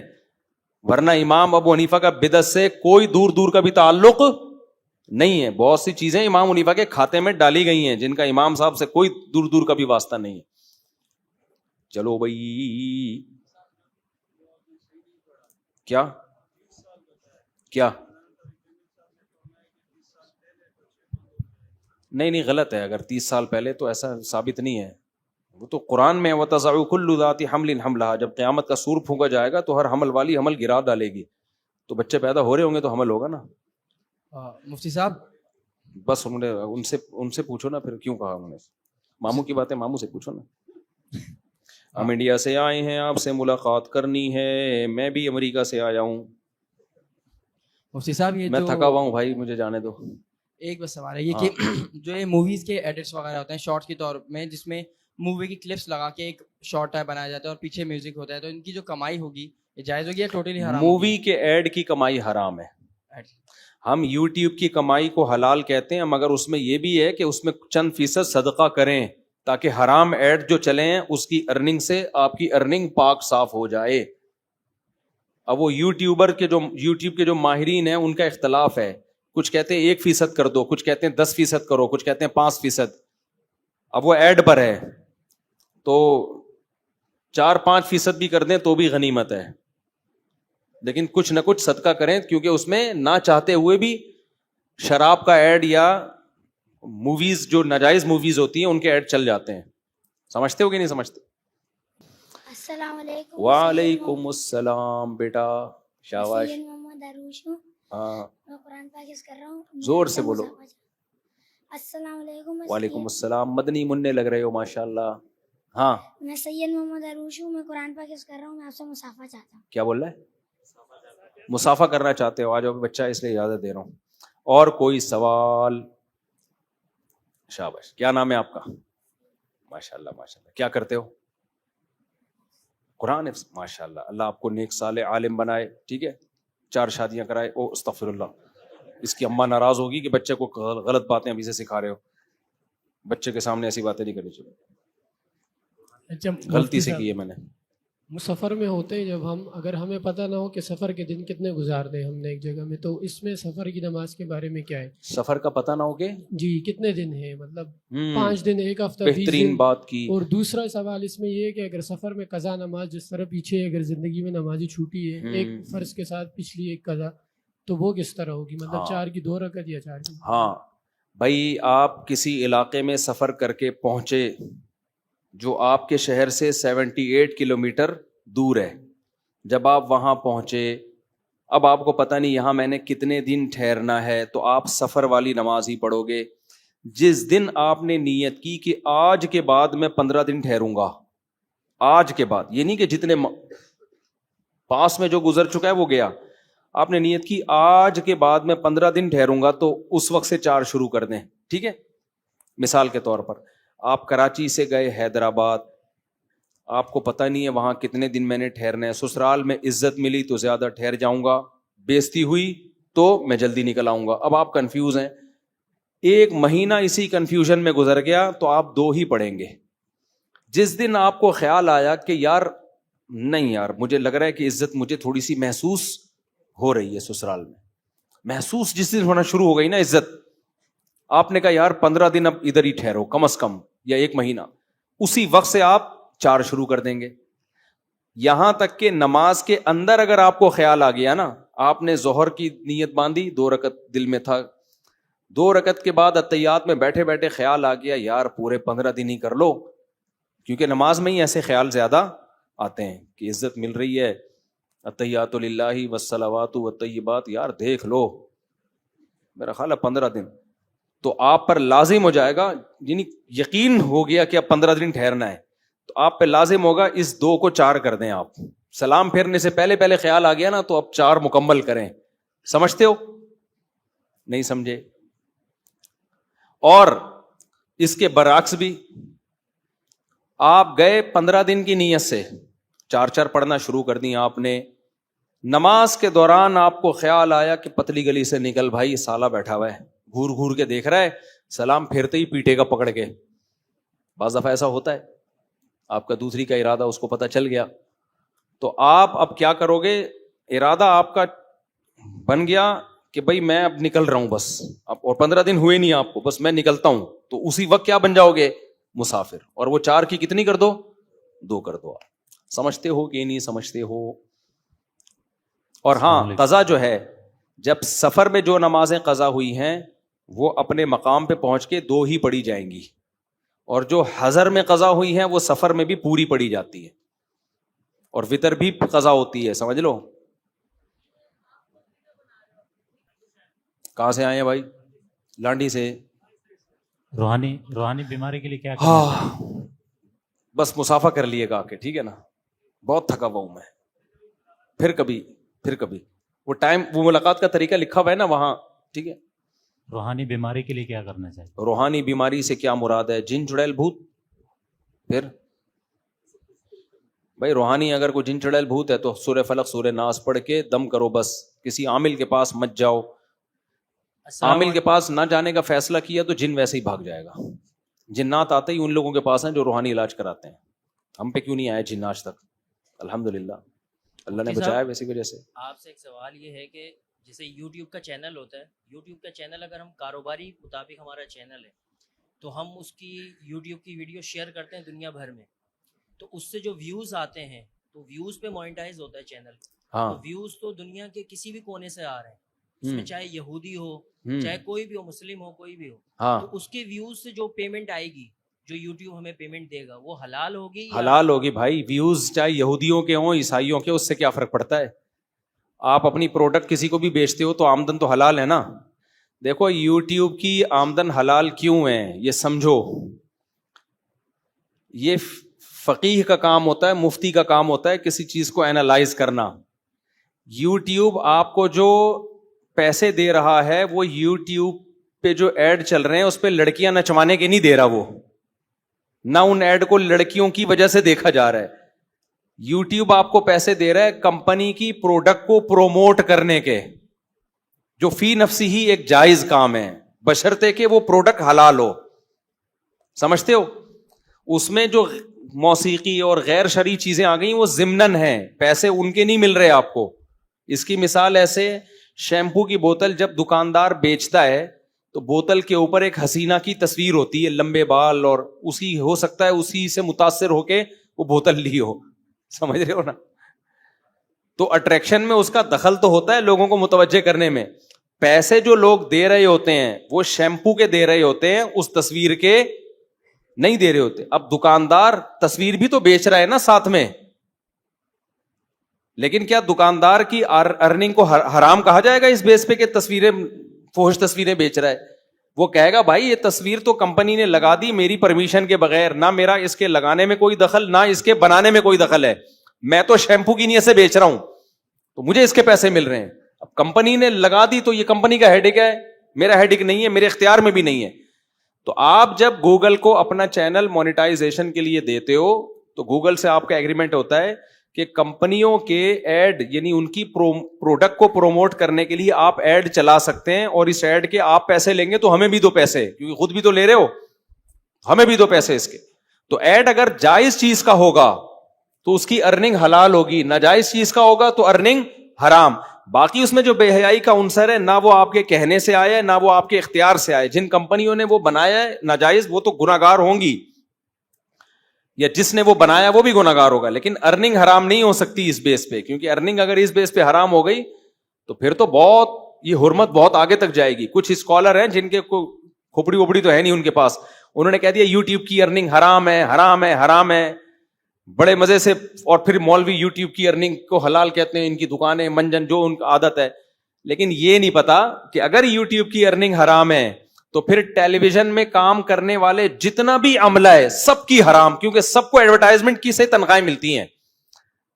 پھر صرف ڈراموں فلموں کی حرام نہیں ہوگی, بلکہ کوئی مذہبی اسکالر آ رہا ہے نیوز چینل پہ خبریں پڑھ رہا ہے, اس کی ارننگ بھی کیا ہے بھائی. جیو ٹی وی میں جو نیوز اینکر ہے جو صرف خبرنامہ پڑھنے کے لیے آئے, ہم تو کہتے ہیں اس کی آمدن حلال ہے. لیکن جو اسکالر کہہ رہا ہے نا کہ یوٹیوب کی ارننگ حرام ہے, تو اس کو چاہیے کہ وہ یہ کہے کہ جیو نیوز کے جو نیوز اینکر ہے اس کی ارننگ بھی کیا ہے حرام, کیونکہ جیو ٹی وی جو پیسے کماتا ہے یا ایکسپریس ٹی وی پیسے کماتا ہے, بول ٹی وی پیسے کماتا ہے, وہ ایڈورٹائزمنٹ سے ہی تو کماتا ہے. اس ایڈورٹائزمنٹ کیا تہجد گزار داڑھی والے لوگ دکھا رہا ہوتا ہے, وہ کون سا ایڈ ہے جس میں نیک پرہیزگار باپردہ عورتیں آ رہی ہوں؟ تو پھر اس کی ارننگ حرام ہوگی, اور وہ اسی ارننگ سے نیوز اینکر کو بھی پیسے دیتے ہیں, جاوید چودھری کو بھی اسی سے پیسے ملتے رہے ہیں, اور وہ دوسرے مشہور مبشر لقمان کو بھی. تو یہ سارا نزلہ مولویوں پہ کیوں گرا رہے ہو؟ میں نے جہلم والی سرکار سے یہ سوال کیا ہے, لیکن سرکار کی عادت ہے جب اپنے اگینسٹ سوال جاتا ہے تو وہ پرچی ایسی گھومتی ہے نا, وہ کسی کو کانوں کان خبر نہیں ہوتی گئی کہاں. وہ پرچی لکھنے کی بھی جہلم سرکار اکیڈمی میں وہی سوال پوچھا جائے گا جو جہلم سرکار کی طرف سے پرمیشن ہوگی. ایسا نہیں ہے کہ آپ کچھ پوچھ لیں, نا پابندی ہے. تو انہوں نے بول دیا مفتی طارق مسعود صاحب کا یوٹیوب چینل, فلانے مولانا کا یوٹیوب, یہ حرام کما رہے ہیں, یہ حرام آمدن. لیکن ہم تو ایک اصولی بات کر رہے ہیں کہ جائز ہے تو سب کے لیے جائز ہے, ناجائز ہے تو سب کے لیے ناجائز ہے. تو اگر یہ حرام ہے تو پھر جتنے ولاگرز ہیں سب کی تنخواہ حرام ہے. پھر جاوید چودھری جو یعنی جو جیو ٹی وی پہ اور مختلف ٹیلی ویژن چینل پہ مبشر لقمان اور جتنے بھی صحافی ہیں سب کی آمدنیں کیا ہو گئیں حرام, جن کو بھی ٹی وی سے, کیونکہ ٹی وی کیا لوگوں کو حج کرا کے تھوڑی پیسے کماتا ہے, وہی ایڈورٹائز دکھاتا ہے, اسی ایڈورٹائز سے آمدن آتی ہے, اسی آمدن کو وہ اپنے عملے میں تقسیم کرتا ہے. ہاں ٹی وی میں ڈراموں فلموں والوں کی آمدن کو ہم حرام کہتے ہیں کیونکہ وہ تو بے حیائی ہے, وہ تو ان کو تو پیسے اس چیز کے مل رہے ہیں. لیکن اگر ٹیلی ویژن میں کوئی نیوز چینل ہے آپ کا, کوئی جائز کام ہے, تو اس کی آمدن جائز ہے, حالانکہ وہ آمدن بھی اشتہارات کی ہوتی ہے, سمجھتے ہو. تو اس میں ہم یہی کہتے ہیں بھائی اشتہار میں اگرچہ لڑکیاں دکھانا ناجائز ہے, لیکن پیسے لڑکیاں دکھانے کے نہیں دے رہی کمپنی کہہ رہی ہے میرا شیمپو دنیا میں بکے, میرا صابن دنیا میں پروموٹ ہو رہا ہے, اس کے پیسے ہم دے رہے ہیں آپ کو. اس لیے اگر شراب کا ایڈ چلے گا تو وہ اس کی ارننگ حرام ہوگی, اور اگر جائز چیز کا ایڈ چلے گا تو ارننگ حلال ہوگی. اگرچہ اس میں ناجائز چیز آ رہی ہے وہ نہیں آنی چاہیے, اس کے خلاف احتجاج کرنا چاہیے, تو ارننگ حرام نہیں ہو سکتی. تو ورنہ تو یہ ساری ارننگ لوگوں کی ارننگیں حرام ہو جائیں گی. لیکن وہ سرکار نے فتویٰ دیا, کیونکہ فتویٰ سیکھا تو ہے نہیں کہیں سے, پتہ وتا بھی نہیں ہے, دارالفتہ سے کبھی کوئی تعلق بھی نہیں رہا, بیٹھے خود ہی کتابیں پڑھ کے دے مار 4.5 فتوے, اور پھر ان فتووں کی بیس پہ مولویوں کی ارننگ حرام اور مولوی یوٹیوب سے کما رہے ہیں.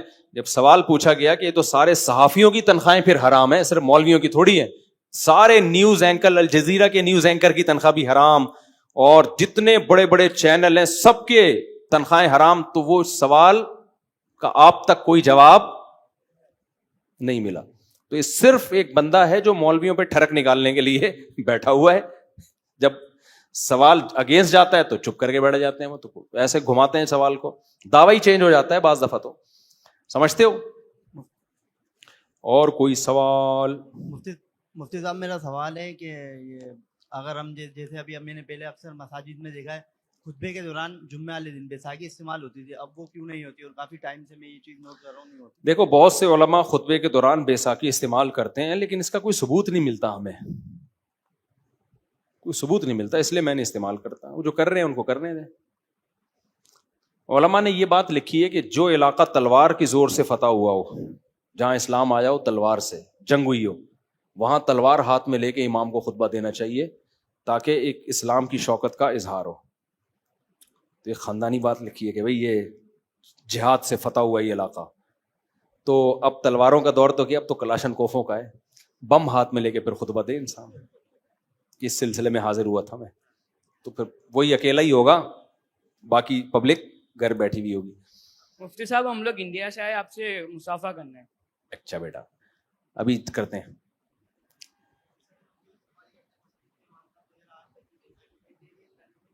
بس جو امام صاحب کر رہے ہیں چھوڑ دو اماموں کی جان یار, ان سے اچھی چیزیں سیکھو. اب ایک بیساکھی کو پکڑ کے امام صاحب پتہ نہیں کیا کیا, چھوڑ دو. جو آپ کو اچھی باتیں بتا رہے ہیں, امام کا ایک احترام بھی تو ہے نا. نہیں سنت ونت نہیں ہے بیساکھی سے. امام جو ہے نا اپنی مسجد کا امام, اس کو محبت دو, اس کی قدر کرو, اس کی غلطیوں کو نہ, چھوٹی موٹی غلطیاں جو ہر ایک سے ہوتی ہیں اپنے باپ کی جیسا سمجھو اس کو. پورا سیدھا اپنے ابا کو کر سکتا ہے کوئی دنیا میں؟ احتراماً چپ ہو جاتا ہے یار. تو ایسے ہی جس کے پیچھے نمازیں پڑھتے ہو سارا صحیح تھوڑی کر سکتے ہو اس کو. جو صحیح ہے, جو تھوڑا بہت غلط ہے بولو کوئی بات نہیں یار, اس کے پیچھے نماز پڑھتے ہیں, جانے تو ہم سے تھوڑی سوال ہوگا. ہاں ایسا نہ ہو کہ وہ کرپشن شروع کر دے اور دھاندلیاں شروع کر دے. جامعۃ الرشید کے جو بانی ہیں ان کا کیا موقف ہے ویڈیو کے بارے میں؟ جامعۃ الرشید کے جو بانی حضرت مفتی رشید احمد صاحب ویڈیو کو جائز نہیں سمجھتے تھے. بس ان سے اختلاف ہے ہمارا. یہ تو بعد میں دارالعلوم کرنگی میں پوری بحثیں ہوئی ہیں کئی مہینے. اصل میں وہ ان کا اس لیے بھی تھا کہ اس زمانے میں الیکٹرانک میڈیا کا اس طرح استعمال تھا ہی نہیں. ایک مخصوص چینل ہوتے تھے, ان میں بے حیائی ہی تھی, تو اس پہلو سے غور کرنے کی ضرورت ہی نہیں پڑی. یہ تو بعد میں حضرت مفتی تقی عثمانی صاحب کو اللہ جزائے خیر دے, انہوں نے مفتی رفیع عثمانی صاحب نے علماء کو جمع کیا, بھائی اس پہ ڈیبیٹ ہونی چاہیے. تو ایک مہینہ بہت لمبی چوڑی بحثیں ہوئی ہیں اس پہ. السلام علیکم. یہ حضرت صاحب سوال کرنا چاہ رہا تھا کہ یہ اس وقت بھی ضرورت کی وقت اس کی وہ بھی گنجائش دیتے تھے ویڈیو کی, مفتی رشید احمد صاحب بھی, لیکن چونکہ اس کا نیگیٹو استعمال زیادہ تھا تو وہ فتویٰ ان کا پبلک میں گیا نہیں ہے, وہ نجی محفلوں میں تھا. سیکیورٹی وغیرہ کے پیش نظر جیسے حرمین میں وہ وہاں اس کو بھی جائز کہتے تھے ویڈیو کو, سیکیورٹی کی ضرورت ہے نا. حرمین میں ویڈیو کا استعمال وہ تو سیکیورٹی کیسے ہوگی, تو سیکیورٹی کی غرض سے اور ان چیزوں سے بعض چیزوں میں انہوں نے بھی گنجائش دی تھی. جی میرا سوال یہ تھا کہ پراپرٹی وغیرہ کے حوالے سے جو انسٹالمنٹ پہ آج کل چل رہے ہیں کہ مختلف پروویڈنٹ فنڈ جائز ہے, یہ انسٹالمنٹ میں لے سکتے ہیں پراپرٹی؟ ہاں لے سکتے ہیں. اس میں کوئی سود وغیرہ یہ سود نہیں ہے, یہ آپ کی تنخواہ کٹتی ہے جو بعد میں بڑھا کے ملتی ہے, تو آپ کی ملکیت میں آئی نہ آیا ہی نہیں کچھ. جی میں یہ اس کی پروفٹ فنڈ کی بات نہیں کر رہا ہوں, میں کہہ رہا ہوں کہ انسٹالمنٹ پہ جو بلڈرز انسٹالمنٹ کی جو پراپرٹیز وغیرہ سیل کر رہے ہیں, مال بن رہے ہیں, شاپنگ مال وغیرہ ہیں, جیسے جوڑیا بازار ہے, ابھی بلڈرز جو انسٹالمنٹ پہ جائز ہیں چیزیں, لیکن اسی وقت طے ہو جائے کیش پہ اتنی قیمت ہے, ادھار پہ اتنی, تو پھر وہ کنفیوز نہ ہو, پھر اسی وقت طے کرے میں کون سی قیمت پہ لوں گا, بعد میں وہ قیمت چینج نہیں ہو سکتی.